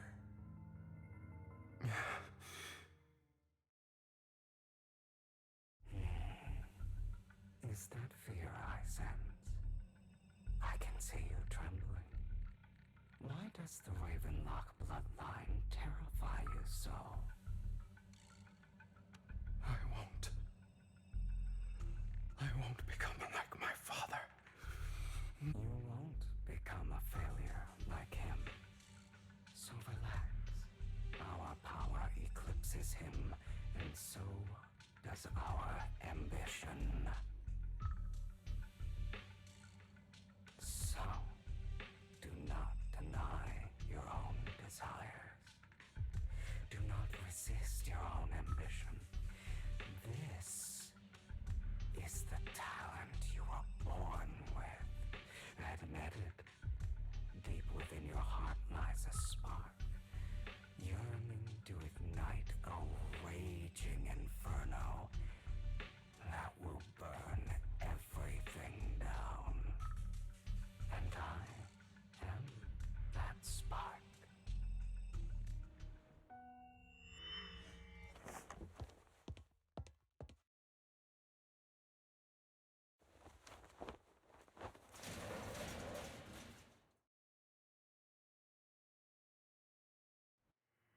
Lycon. Never thought I'd be this genuinely thankful to see you.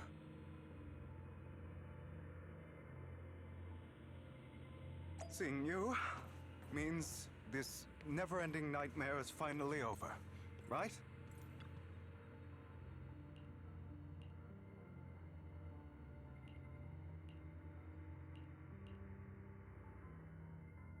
I don't want to hear something like that from you.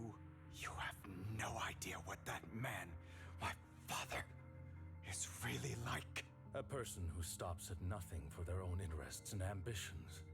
Just like what you're doing right now. And what do you think I'm doing this for? All of this was part of your plan.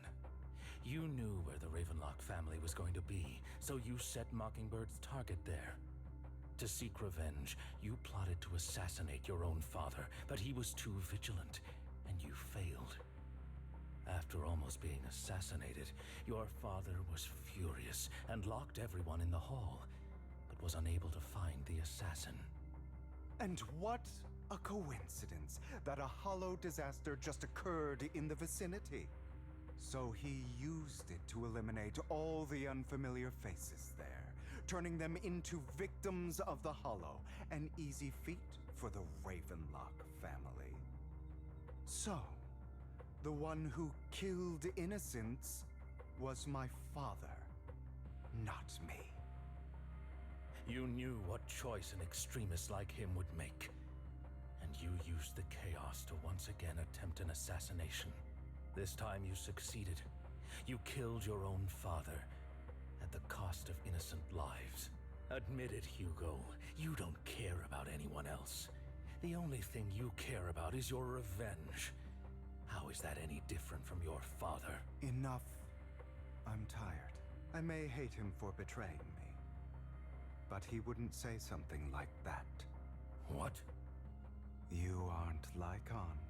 You're the other me, hidden deep within my heart.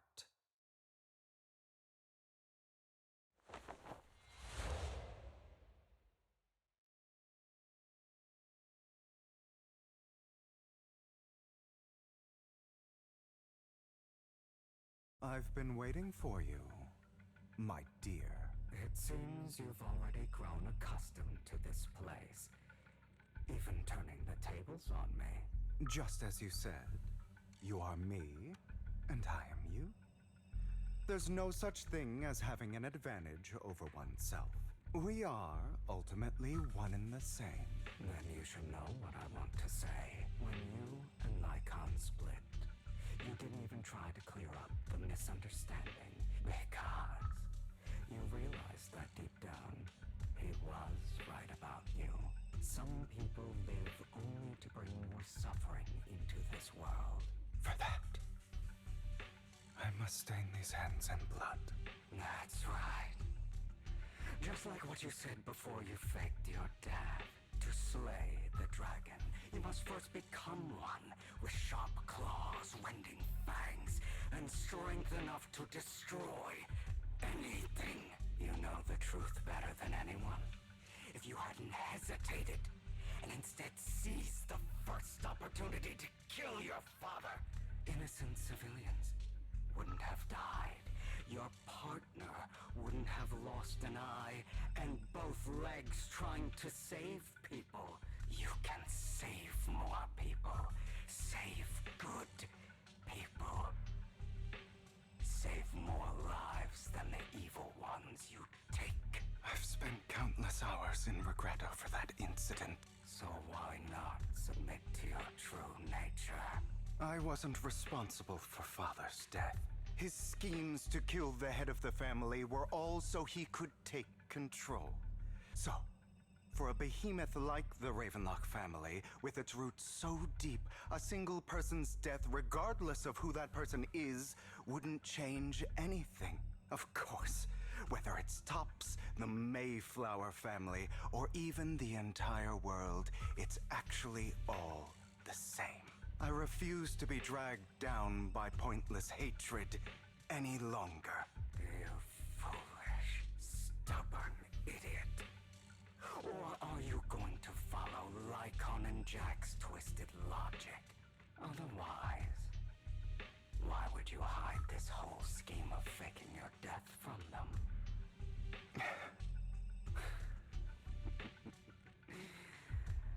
You've built an impenetrable wall around your heart, keeping everyone out.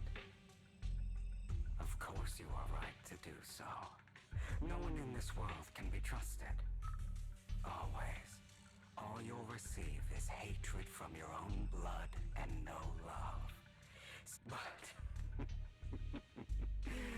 the most ridiculous thing is that you want them to trust you.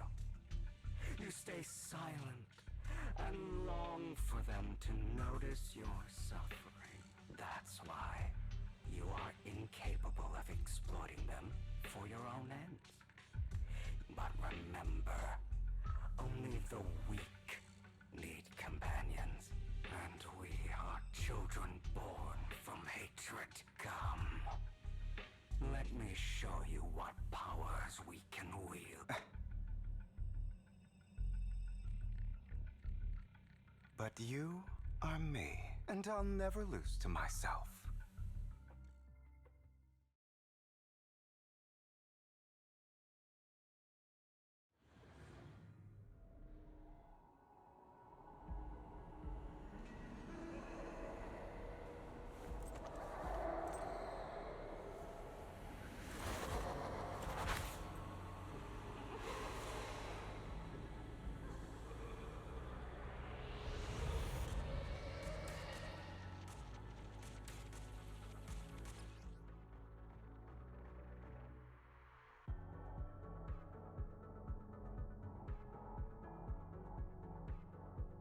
Think about all the injustice you suffered. It's about time if you choose to forgive, you're betraying yourself. You know that. Letting you consume me would be the real betrayal to myself.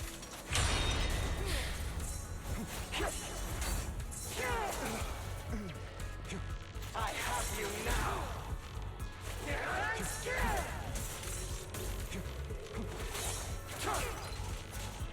You're just afraid to admit.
what it's worth, thank you. Don't be afraid. You and I are inseparable. You're part of me, just as I am part of you. Fancy words won't change anything. No. It's not just platitudes. I finally understand now. Some pain only fades when it's seen. When it's accepted. So I won't fight you anymore. I won't hate myself anymore. Weakness, hatred, malice. Strength, forgiveness, justice.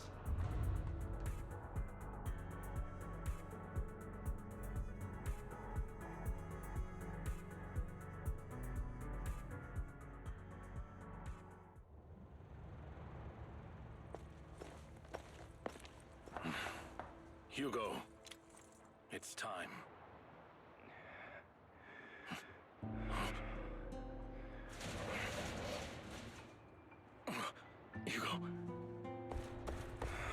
Hugo, you... Did I scare you? I made it through. I won. No praise from me, my dearest partner.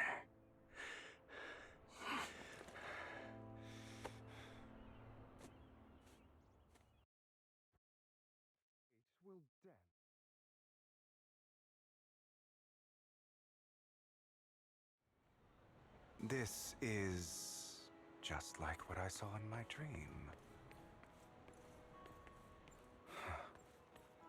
I guess there are still some lingering side effects. Ah, my former partner. Are you sure you're fully recovered? How about we fight? And I'll show you how recovered I am. I refuse to fight someone who is in need of medical attention. How thoughtful. I'm touched. Or perhaps is this simply part of Victoria Housekeeping's professional care? I'd rather you not starve to death. Not to your liking. I'm fairly certain this is the same kind as before. No. I've just gone too long without food. Either way, thank you. Now tell me, what exactly happened in the warehouse? Just going a bit crazy from... you know what? Were you expecting anything else? But... I did have a very long dream. If I had to put it into words, it would be like giving myself... psychological therapy. You seem like you could benefit from some too. How about it? Want to book a session with me? Seems you really have recovered. Well, of course. I'm feeling pretty great right now. Like I wanted to ask, what you said about Mockingbird before, when you faked your death, was that part of the act? Oh, you mean the part about how Mockingbird has never really changed anything or saved anyone. I didn't expect you to still be so hung up on this. Interesting. Just as I said before, I never considered Mockingbird a failure. Perhaps Mockingbird deviated from its origins, but it has its value. You shouldn't reject the things you've done. Or Mockingbird. I have contemplated this before. Yes, Mockingbird has helped some people and has genuinely managed to cause trouble for those who abuse their positions of power for evil. Yet those in high positions still possess immense resources, and the people we helped remain destitute and suffering, willing to become slaves to those in power for scraps. But just as you said, even if what we did was childishly idealistic and flawed, as little as we actually achieved, even the slightest change is by no means meaningless. Nothing holds more value to me than Mockingbird. All right, let's catch up later. I still have things to do. I thought you would rest up first. As much as I would prefer that. My dear uncle and the Exaltus fanatics likely would not give me such an opportunity. If all has gone to plan, the fish will have taken the bait already. Well then, thank you for your assistance, former partner. Let's part ways here. I'll go with you. Lycon, surely you don't think that because I just recovered, I'm too weak to deal with those useless fools. Hartman's actions will disturb the safety of New Eridu. As I serve the mayor, I should intervene. Very well, whatever. Let's go. And don't slow me down.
I'm sure you've heard about the missing workers from companies under the Ravenlock family, too.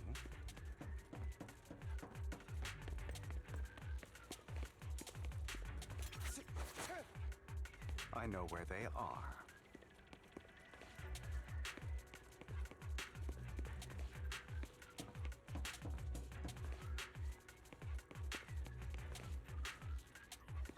Those are Ravenlock's men. The workers with them are the victims who were tricked into going into the Hollow.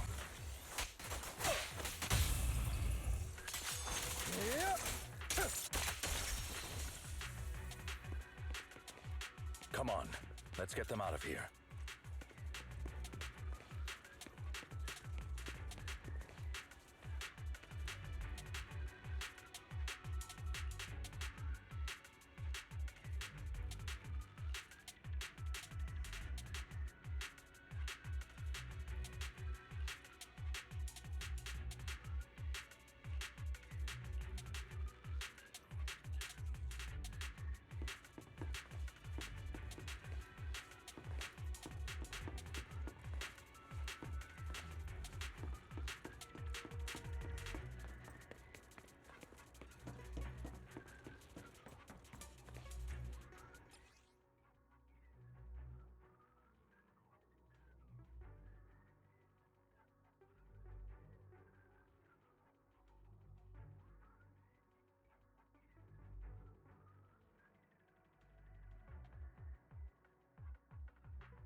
Bunch of nobodies.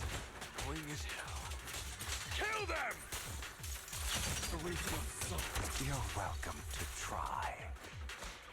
Get hit.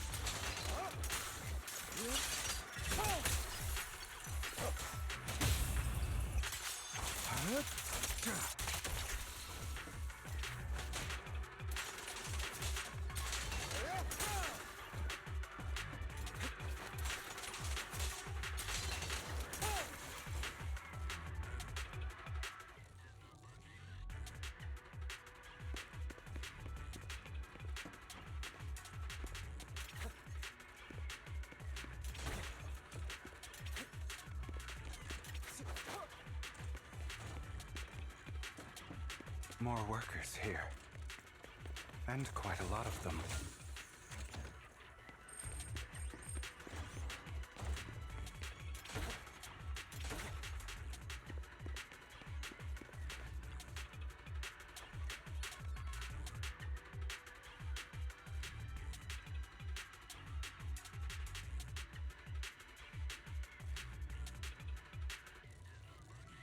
Is Hartman behind this, too? Of course. He threw them into the Hollow like offerings for the Exaltists. To him, those workers are just another resource, no different from the ether his company mines in the Hollow.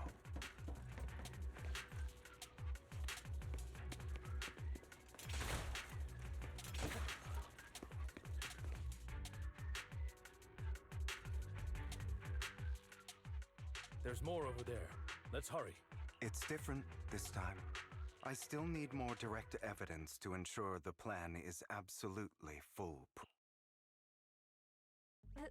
The compensation you promised. All we have to do is follow you into the Hollow for some simple tasks, and you'll give us a huge sum of dennies. Shut your trap. You keep yapping and asking questions. Because I don't have a choice.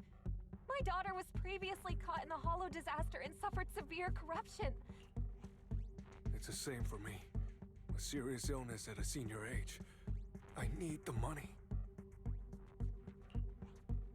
Who would risk taking a job like this unless they were desperate? I'll do it. No matter how suspicious. Wait, you people from the Ravenlock family. You're part of a big company in Tops. Don't worry, you'll get every denny you were promised. But before we start, you all need to take this medicine first.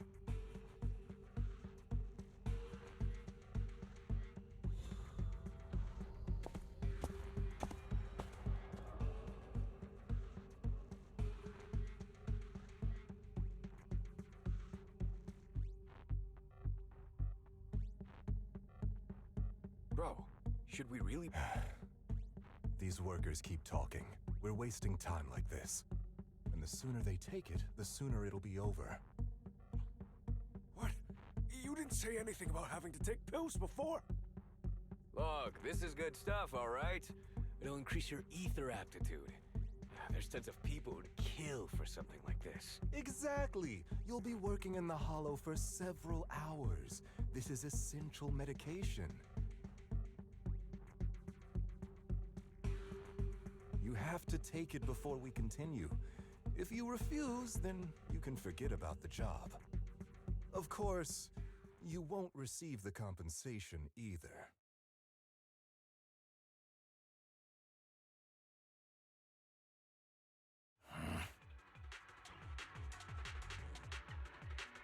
Lycon, what are you doing? Rescuing those workers, of course. There's clearly something off about those pills. We can't let them take them. Now is not the right time. As I said, we need more evidence to ensure the plan works.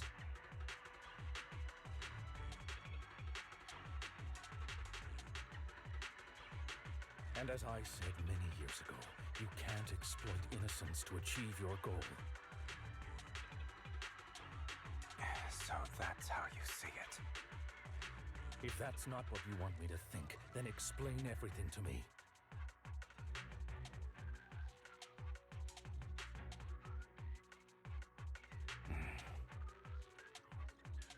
All right.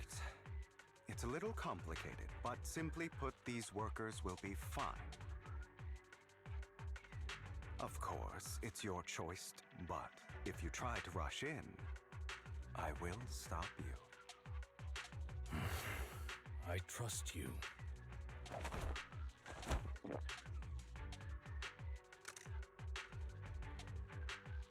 All right. Now we can go and beat them into the ground as much as you want. Don't forget, you owe me an explanation. Also, don't overdo it and kill them, even if they're the worst of the Ravenlock family. All right, Your Holiness, Saint Lycon. Who the hell are you? Your legs? How are they? To be honest, I think I prefer the way you used to fight.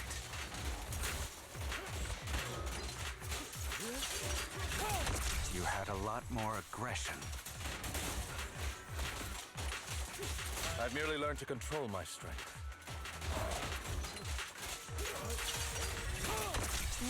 When I need to be aggressive, I will be.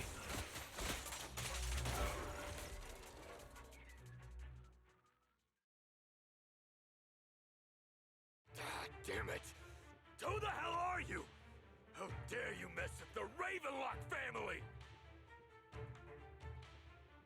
Ravenlock. Savor the name while you can, for it will soon cease to exist. What's that supposed to mean? It means exactly what I said. I think this might be good for you. Sever your ties while you can. You still have a chance to walk your own path. The family's honor comes above all else. Is that really what you think? I saw the compassion on your face just now. You're not from the main family, right? That's why you were assigned to these trivial tasks. But in reality, there's no need for you to keep playing this boring game for them.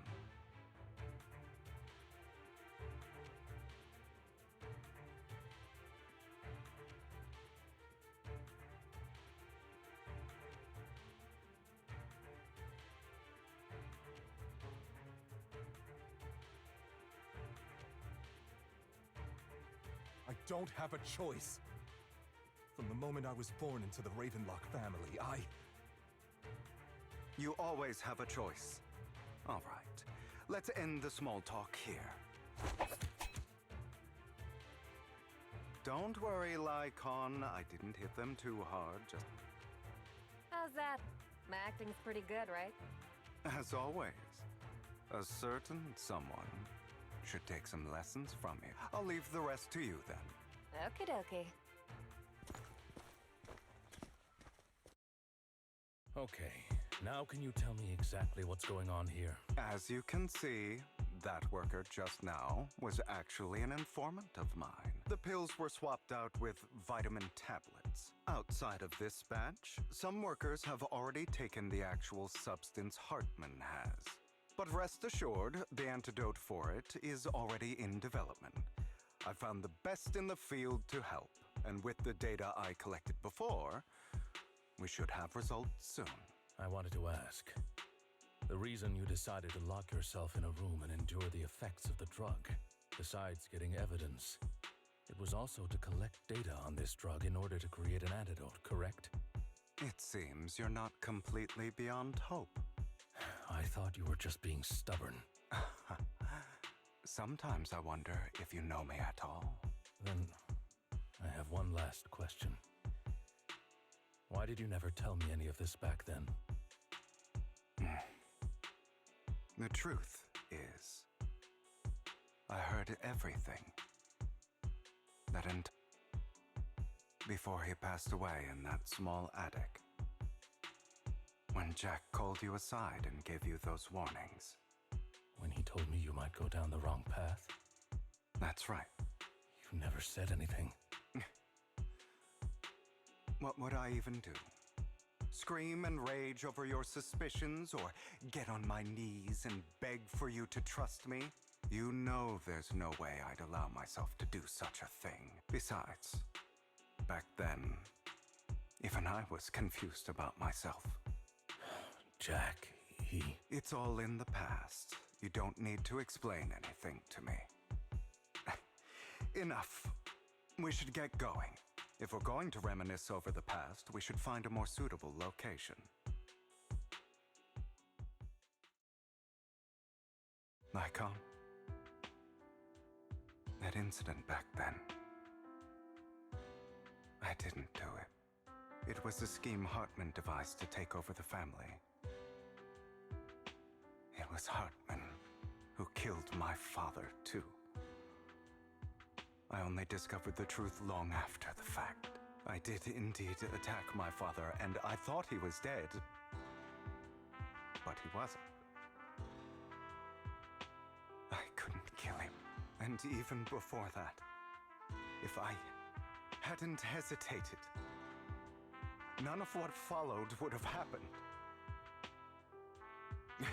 Even now, I still think they deserve death.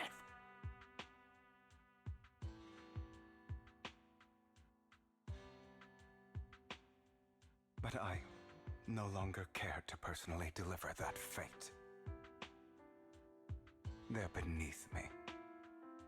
You? I know we may never agree on that point, Lycon. I once wanted to fight against those ugly truths that defined me, but I discovered that the more I rejected them, the more painful it became. So, I could only accept that crazed, hateful, and malicious side of myself. As long as I know I will never become like my father, like Hartman, that is enough for me. You've changed. But I think that might be a good thing. Don't patronize me. You've changed a lot too, compared to before. I still disagree with Jack's words, and I won't forgive your betrayal.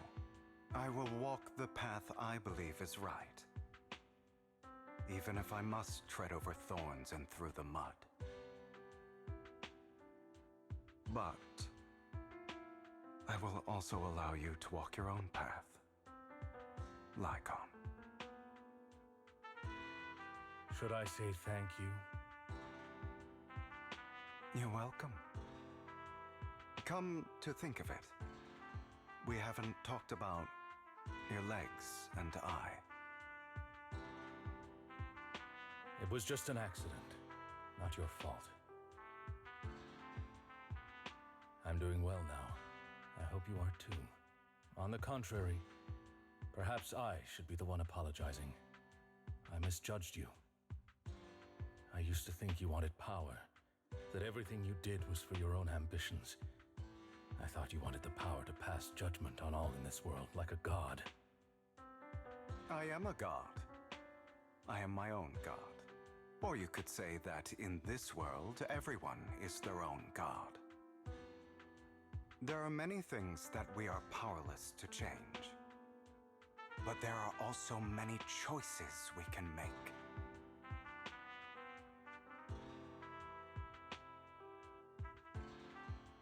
Just as I said before, I am the only one who can kill me or save me.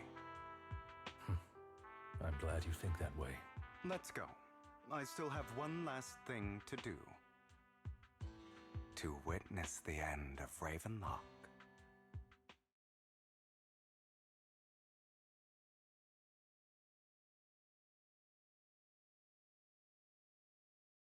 You really think you can take my place if I die? Never, you filthy bastard! Your little tricks mean nothing.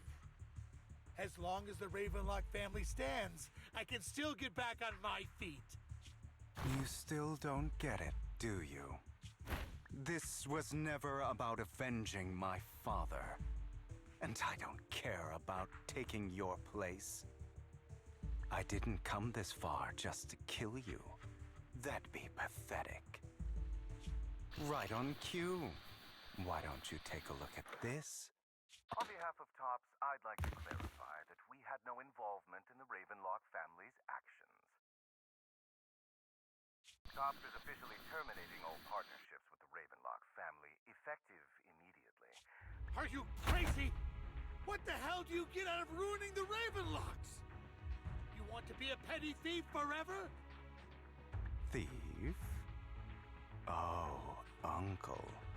Allow me to reintroduce myself. I'm the name people whisper about. The one who robs the rich and gives to the poor. I'm the master con artist who can fool anyone, anytime. I'm the leader of Mockingbird. The one who turns every headline into my own stage. I have friends who'd catch me if I fall, partners who'd shed tears for me, and allies who always have my back. I am Hugo Vlad. You're the one who needs the Ravenlock name. I never did.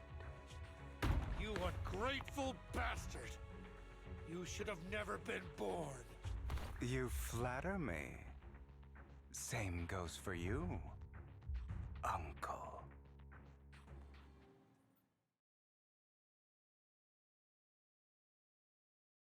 You've done well, Vivian. You had better give me an explanation. And here I thought this would be a touching reunion. What's with all the anger? Hugo, I'm a member of Mockingbird too. And I mourned your death. Listen, Vivian. I don't want you or the people you cherish to get caught up in danger because of me. I've always been selfish. So I don't hesitate to use you all as variables in my plans. But it is because I am selfish that I also don't want my failures to affect my treasured companions. In any case, if you were in the same position, would you not make the same decisions?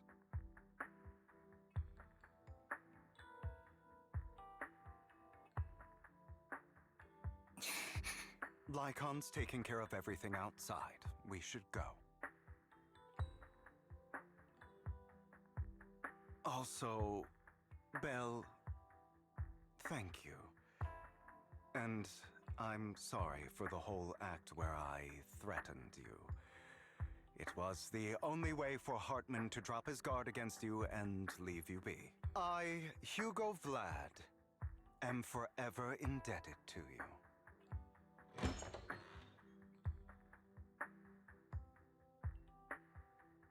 Master Proxy, although it is late, there is some important intel that I must give you now. So, Lycon, you knew about Hugo's plan to fake his death? I was simply playing along. After all, I could not determine whether Hugo's plan would pose a threat to you. You are a student of the mayor's late friend, and I am obligated to protect you. You still have that habit of finding awkward excuses when you're embarrassed. Mr. Hugo Vlad, if you have any important intelligence to share, please do so with haste. I need to return to rest before midnight. You two sure are close. For the sake of a certain old fossil's sleep schedule, I'll keep it brief. I learned from Camille that Dina intends to embed the sacrifice core into the sacrifice. Apparently, it will make the sacrifice much stronger. Sacrifices created this way will not retain their minds and will indiscriminately attack all living beings, including their creator. So the Exaltists don't do this. It would bring them no benefit. But Dina's concoction can control people's minds. If a person takes the pill and is injected with the serum Landon left behind, the sacrifice would be under its creator's control. Although the dormant sacrifice has been destroyed, Dina found a batch of that serum her father created and wants to Never mind the sacrifice. Hartman's sacrifice core is a fake. We don't know where the real one's gone. The real core has always been here. Here? In Lord Phaethon's video store? Vivian, do you remember when I suggested you give that collectible to our dear Proxy? I remember. But that was just an ordinary pendant. And I've met the person who submitted it. She has absolutely no connection to the Exaltists. How about our dear Proxy take out that pendant so we can take a look?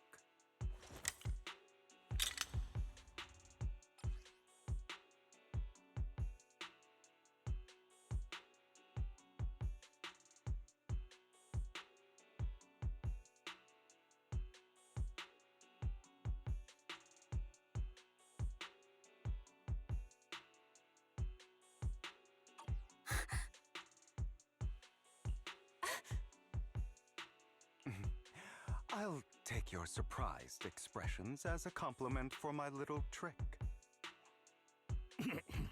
I will hand over this core to the mayor as agreed. Since he fulfilled his promise to protect Vivian and the manager while I was pretending to be dead, I won't go back on my promises.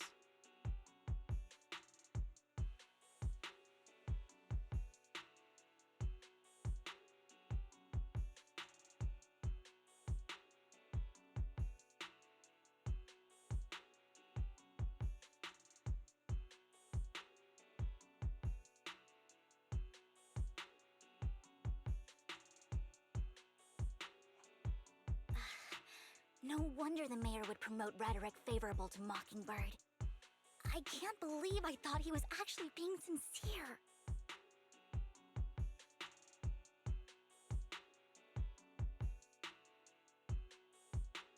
Since we have the sacrifice core, all we have to do now is stop Dina from using innocent people to make more sacrifices. Yes, and we need to destroy the last batch of Landon's serum. Hopefully with no options left, Dina will give up her obsession. All right, that's the important stuff. I'm going to go and confirm where Landon's serum's been stashed. I'll contact you again once I have something.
Landon's stash should be somewhere nearby. I did some digging. Some of the missing workers were brought here too. Understood. Dina's getting ready to make her move. Don't worry, we'll clear them out.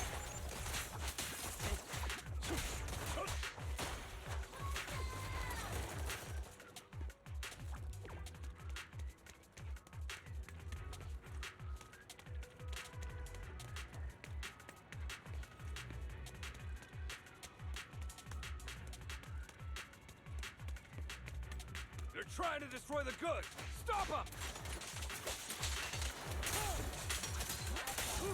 Allow me. We need to take care of the guards first. Turn. Daydreaming? Some of the serum is stored in this warehouse.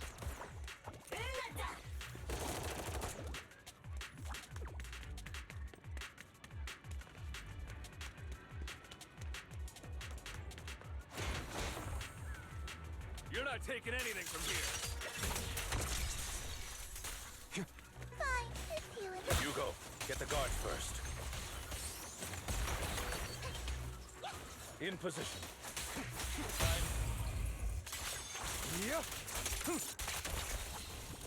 You just stepped into your own grave!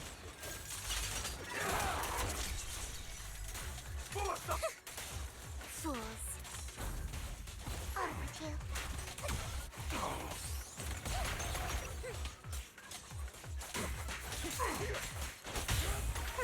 A boring opponent. Head for flowers that bloom in the abyss. Move it! Prostrate yourself before the abyss. I'll take you. Out of my way!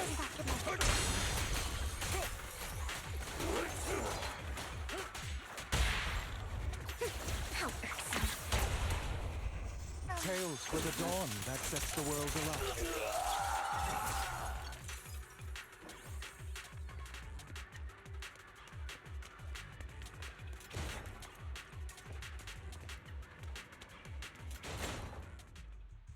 More of Landon's serum survives than expected.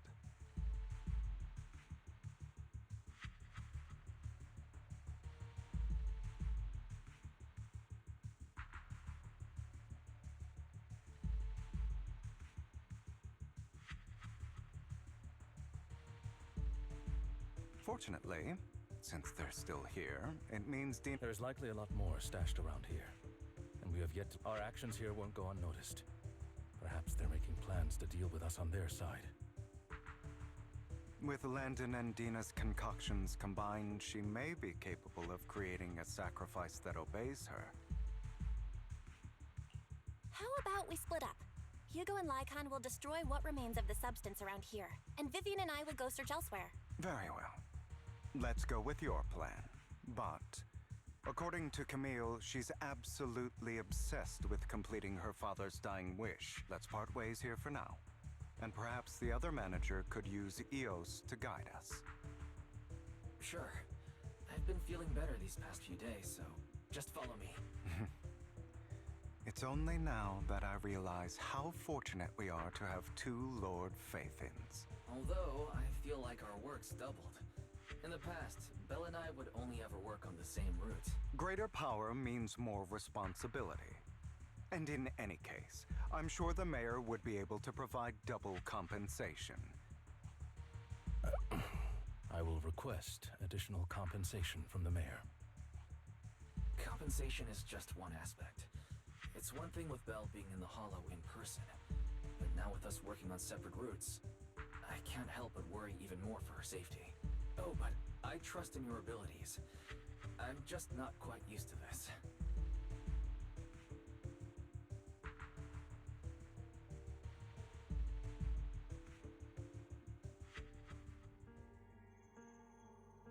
This is the future I saw.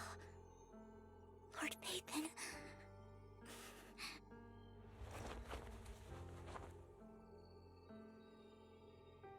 I'm sorry. This time, I will make sure the future I saw does not come to pass. I don't want to bring you misfortune. That's all I wish for.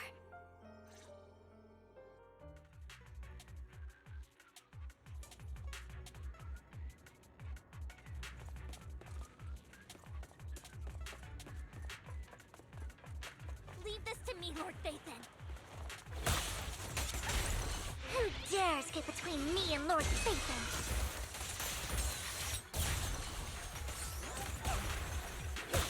How dare.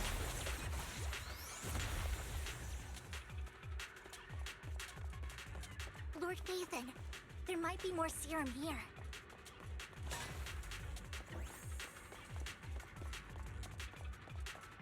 How dare you steal from Lady Dina! I'll try to go easy on you. No promises.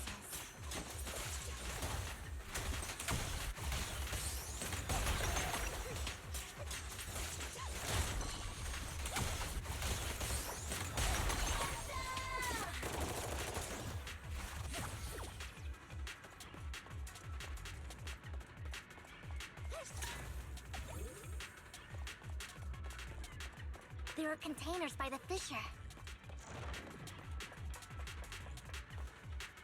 There's got to be something inside. Let's try opening them.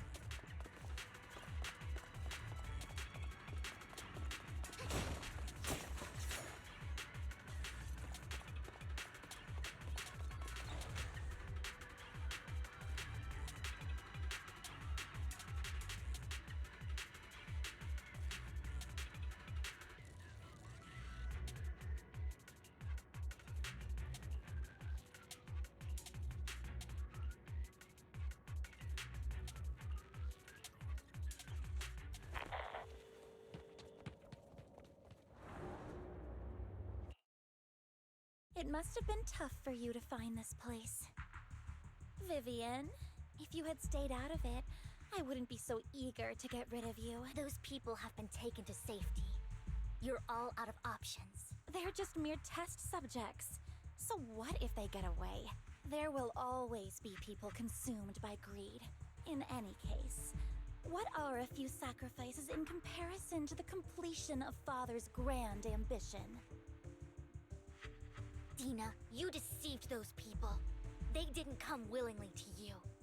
You tricked them, just like Landon did back then. Deceived? Father gave hope to those who had everything taken from them by the Hollows. Vivian, you once rejoiced at the hope Father offered you, too. Before Father took you in, you were no more than an omen of disaster that no one wanted. It was Father who gave you shelter and a purpose for existing. Do you remember the first time you bestowed a blessing under Father's guidance? That was the first time you felt hope. Don't forget that it was Father who, through what you call deception, gave you hope. And you, what have you done? You basked in Father's attention and everyone's adoration, only to destroy everything. Do you think that by leaving the Exaltists, those people will live better lives? Of course not. Those who suffered under the Hollows will only continue on as walking corpses, without the hope Father gave them. Do you really think you're some sort of savior, Vivian, in the end? You're just an ungrateful brat who brings misfortune to those around her. Not everyone wants to live in false hope, Dina. You say it's because of greed that people willingly become your sacrifices. Perhaps those people aren't entire, but that greed is just wanting to live a better life beyond the Hollows. What you and Landon have done was never about giving people hope. Stop lying to yourself. Deep down, you know what Landon did was cruel. No. Back then, when Landon wanted to inject you with the serum, the fear in your face was as plain as day. I saw it all clearly. If all of this is as righteous as you claim, then why did you make such an expression, Dina? Don't look at me with such pity! Father did nothing wrong. Dina, it's not too late to stop. You know what would happen if a sacrifice loses control and escapes the Hollow. It's not the Hollows that are to blame for those people's deaths, but the hope you keep talking about. That is merely the necessary sacrifice to accomplish a greater goal. No one deserves to be a sacrifice. Your hypocritical magnanimity disgusts me. I can always go and get more test subjects if they've escaped. And I will be able to replicate Father's serum with enough time. With you gone, I'll be able to complete Father's gift to the Creator. Camille, release the failed subjects. Lady Dina. Camille, are you going to do what you did before? Lady Dina, the Hollows took my family from me. I understand that there's no way to get back what I've lost. One day, Hollows will no longer be disasters. I look forward to the day when this hope becomes reality. I watched you grow up, and I know that you've always looked up to your father. He gives you hope. And I destroyed that hope with my own hands. I know the pain of loss. I want to atone for the hope I destroyed. But Dina, I don't want to ruin more lives. Vivian is right. Not everyone wants to live in false hope. So, please... Camille, are you abandoning me too? I'm not abandoning you.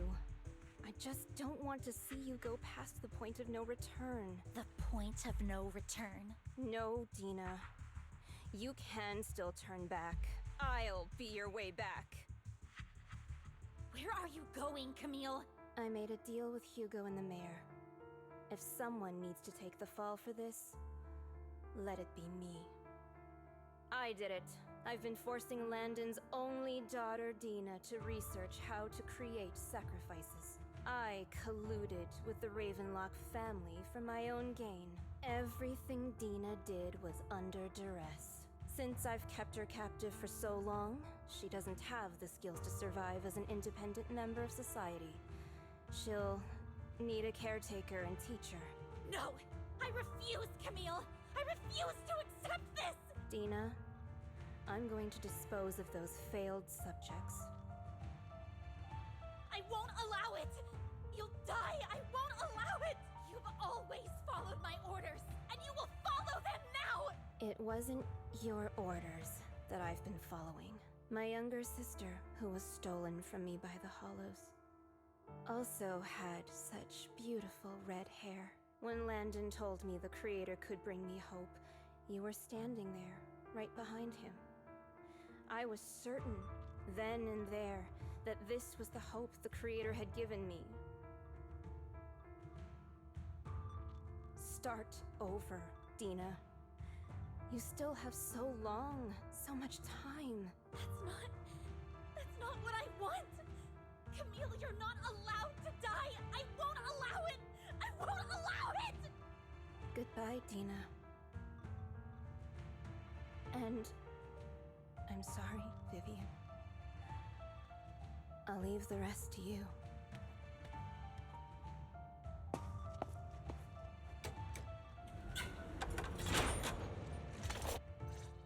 Take out these ethereals first. The wind is perfect today. We can't let Camille's efforts go to waste.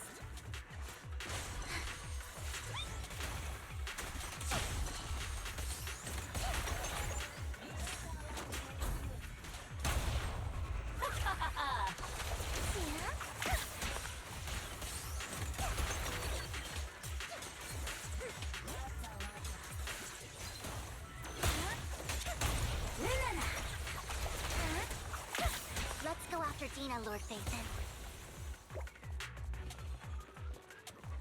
They must be on the other side of the fissure.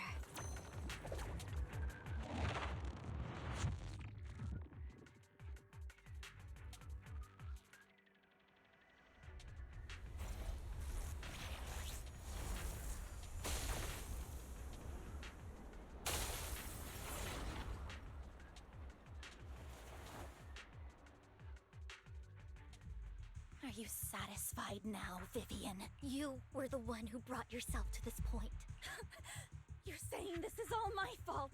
I wish you had never come into my life. At first, when Father brought you home, I was happy. There are so many Exaltists, yet Father never allowed me to get too close with any of them. I never. But when Father brought you back, he told me to take good care of you. I was also so happy the first time you took my place in helping Father select a person to receive the blessing. Because it meant you were different from all those other people. You could stay with me. But soon, I grew jealous. You took the attention that should have belonged to me. It's only because of my ability that Landon... I know, but... Vivian, jealousy is something you cannot control. Of course, the same goes for fear and hatred. I was terrified that one day you would look at me and shed tears. I knew if that day ever came, Father would not hesitate to force the blessing upon me. And when that day did come, I hated you for causing my father's death. Tina, you knew everything about what happened back then, so... why are you still defending Landon? And why didn't you tell me back then? Because it's the only thing that makes me more special than you, no? It proves I had Father's trust. Vivian, you said you wandered without a home ever since you were young, hated by anyone you encountered. You were happy to gain recognition from everyone and help Father when you were among the Exaltists. But in the end, you discovered you were being used, so you felt betrayed and hurt. Then, what about me? All I ever had was I've never known a life outside of the Exaltists. Ever since I was young, my only purpose was to help Father select who was to be blessed. The only purpose I had was my father and the Exaltists. I've never been taught anything else, Vivian. It is what little value I have and have ever had. In the end, you took even that from me and completely destroyed it. You think you're doing good and fighting evil. You've only managed to affect a small part of your world. But have you ever wondered if maybe that's all there is to my world? I never wanted to hurt you. You are also my first friend. Save me? You and Camille all talk about saving me. Why don't you understand? To me, loss is so much more painful than... Tina, you can start over. Everything Camille did was so you could live on. Let's leave the Hollow together. There are so many amazing places in New Eridu. Okay, Tina? Vivian, I can't forgive you. And I don't want to forgive you. I have nothing left. If what little hatred I do still harbor were taken from me, well, I refuse to be so pitiful. I won't apologize, Vivian.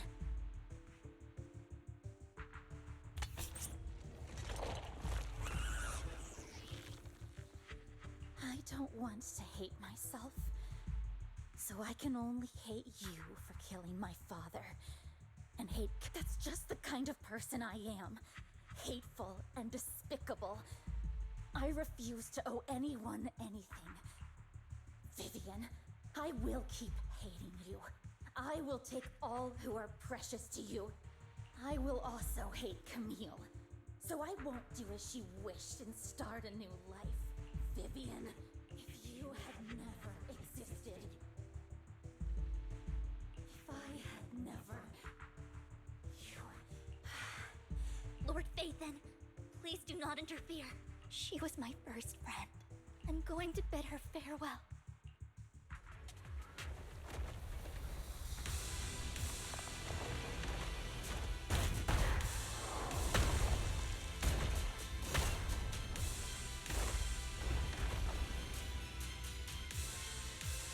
Tina, soon the pain will be over. Lord Phaethon, don't come any closer!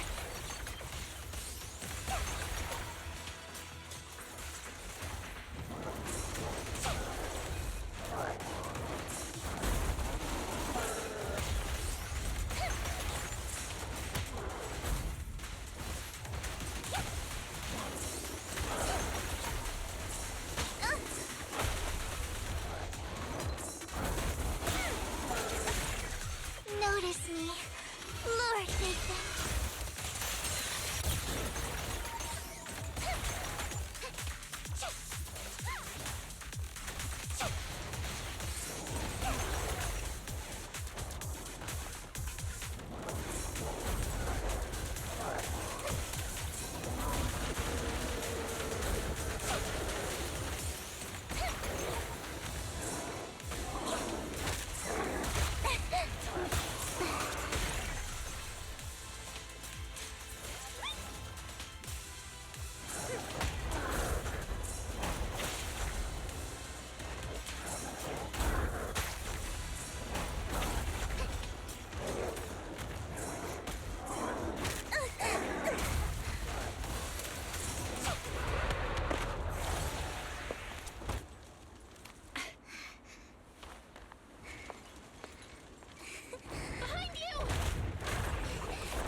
What the?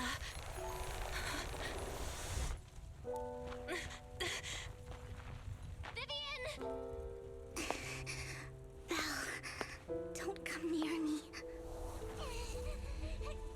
This is my own choice.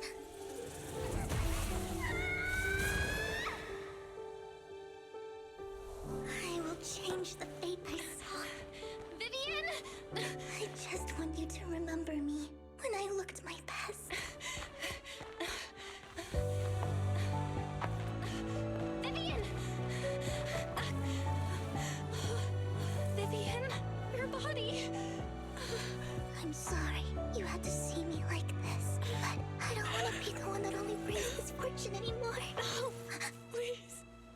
No. It's so warm, and the night is beautiful.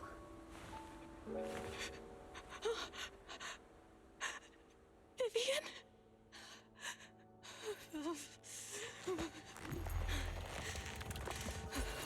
No. It can't end like this.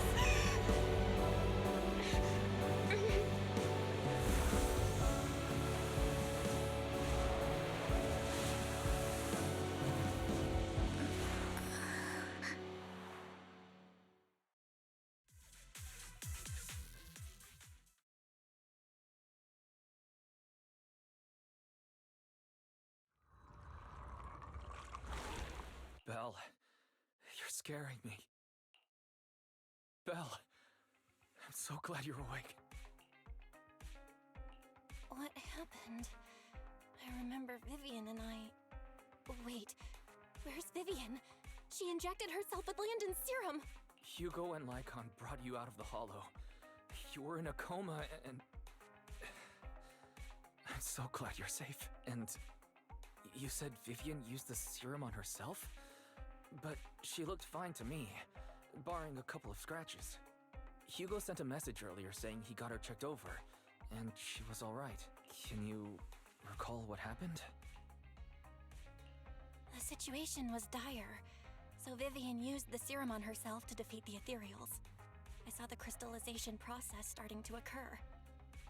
And then I can't describe it, but I think I saw something. At the time, all I was thinking about was wanting to remove the crystals from Vivian. I don't even know what I did. But then I passed out, I guess. What happened after that? When I led Hugo and Lycon there, it was just you and Vivian lying on the ground. Never mind that for now. Belle, do you feel any discomfort? Just a bit dizzy. For tonight, just get some rest. Hugo and Vivian said they'll come over tomorrow, so we'll discuss everything then. Okay. Good night then.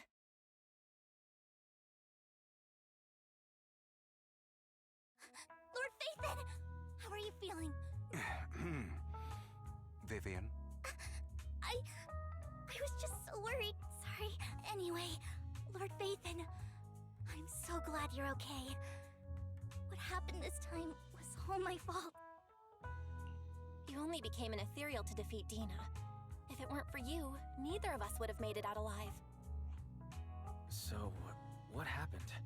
Belle, but I didn't see anything through Eos. Hugo, Lycon, did either of you guys see anything strange? Allow me to explain. Miss Vivian told us what happened after she awoke, and the mayor arranged a full medical checkup for her. Based on the results, Miss Vivian indeed shows mild corruption sequela. But if the crystallization process had already started, the lingering effects should be far more severe. To be precise, if the process had already reached the point of mass surface crystallization, it should have taken no time at all to become an ethereal. So, the mayor theorizes that it was the etheric energy within Master Proxy's body that affected Vivian's condition and the surrounding etheric particles, causing Vivian's corruption to recede. Essentially, corruption is a reaction between the etheric particles inside the body and in the surrounding environment. Therefore, it's not necessarily irreversible, just that currently our mainstream method of defense is prevention. how come I didn't know I had this ability? How's it even possible for me to influence other people's etheric particles? That makes it sound like I can manipulate etheric energy at will. Master Proxy, you are special. This is a gift your teacher left you. Our teacher? So this has to do with her? I don't know all the details, so I cannot explain everything to you. My apologies. However, Miss Yixuan might be able to answer some of your questions.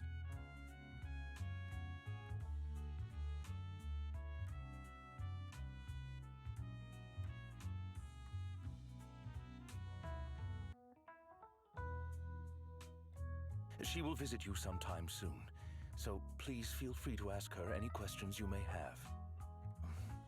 She has quite an eccentric personality. If she causes you any inconvenience... If she causes trouble, can I file a complaint about her to you? Master Proxy, you have always been a people person, so I trust you will handle things just fine. That just makes me more worried. In any case, the mayor has asked me to give everyone his most sincere gratitude. Unfortunately, the mayor could not come personally, but has promised everyone a favor. Provided it's within his means, he will offer his unconditional assistance once. There is no time limit on this favor. Unconditional, What if I wanted his position as mayor? If that is what you desire, then the mayor and his subordinates will be first in line to vote for you in the next election. As for the other votes, you'll have to work for them on your own. But should you assume office, I hope you take full responsibility for handling all day-to-day matters and lead by example. By sheer happenstance, the mayor has provided you with a copy of his current assignment, the City Waste Sorting and Processing proposal. Old fox. Well, can I request Lord Phaethon? The mayor imagined, you might ask. I have prepared all the necessary documents, and the ceremony expenses will be covered by the mayor as a gift. But this matter requires mutual consent, and cannot involve coercion, confinement, or one party's lack of consciousness. Stop! I would never do that to Lord Phaethon! Probably. At least not today. As for you, Master Proxies, the mayor has some sense of what you desire. That said, he hopes you might speak with Miss Yixuan first before you decide the timing of that favor.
I did not expect that such a spiritual entity would exist here.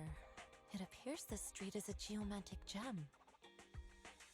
A spiritual entity? His name is Howl. And I guess you could say he's a neighbor of mine. Is there something special about him? No, I was simply a bit surprised. It's rare to find such an intelligent individual of this breed. Even huskies can be really smart. Howl is proof. You're right. Yet, being overly intelligent comes at a price. It must stay here for prolonged periods of time, parted from its owner, and unable to move about freely. Both a blessing and a curse. However, it seems quite happy. We've strayed a bit off topic. Since you're back, let's discuss our partnership.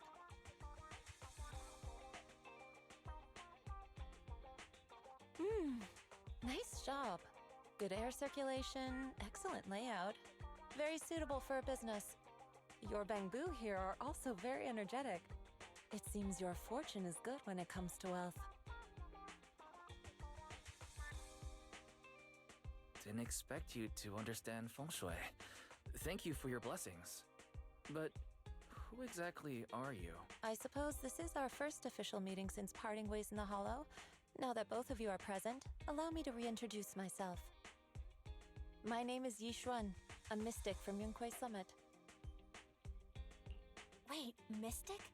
Like those people in movies who can tell your fortune and go around blessing people? This is my first time meeting one in real life. But what's Yunquei Summit? Just an ordinary sect of the mystic arts. Our disciples travel all across New Eridu and sometimes collaborate with authorities. Currently, I'm affiliated with the Hollow Investigative Association. Right now, however, I'm here to discuss a partnership in the name of the Mayflowers. So, what sort of partnership are we talking about? I have reviewed the documents provided by the Mayflowers. You previously underwent an implant surgery. After recent adjustments, abnormalities occurred. These abnormalities bear resemblance to the craft practiced by us at Yunquei Summit. If you are willing, I can teach you how to better control your abilities. To better control my abilities. It sounds great, but there's no such thing as a free lunch. Since you're willing to teach us your craft, Shifu, you must want something in return, right? That's right. Mayflower will have you join me for some investigations. Looking at my divination results, this will be a complicated and very likely dangerous matter. He's still going over the details, but should have more information for you soon. You can wait until then to decide.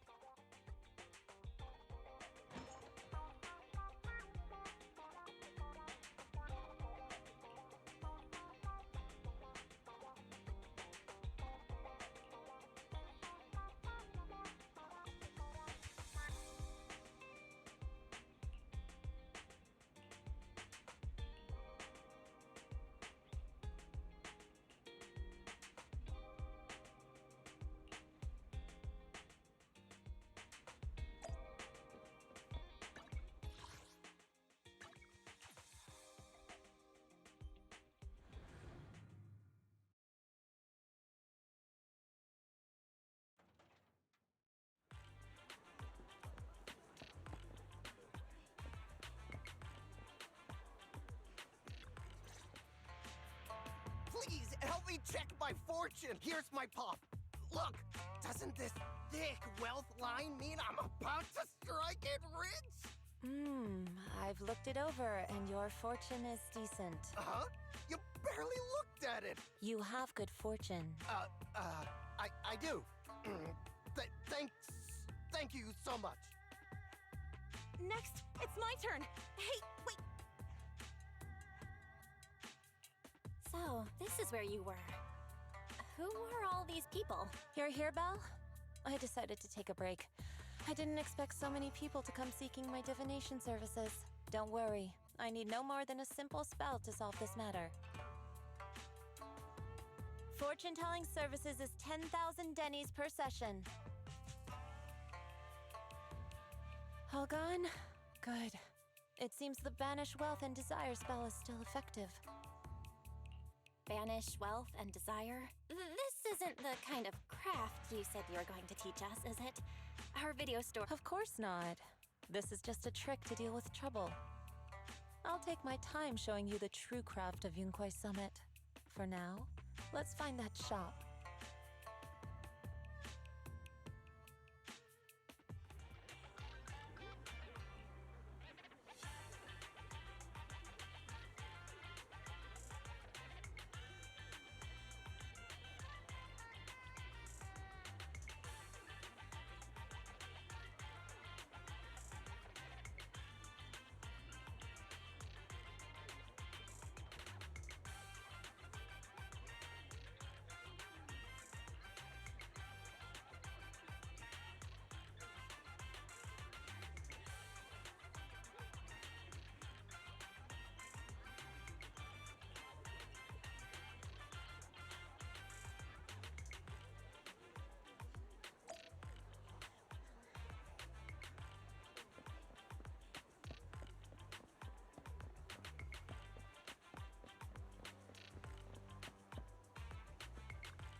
Yixuan Shifu. The store is right up ahead. Yes, this is the place. Ah, this is the one. Seems it's closed. Another wasted trip. Not necessarily. 1 second, please.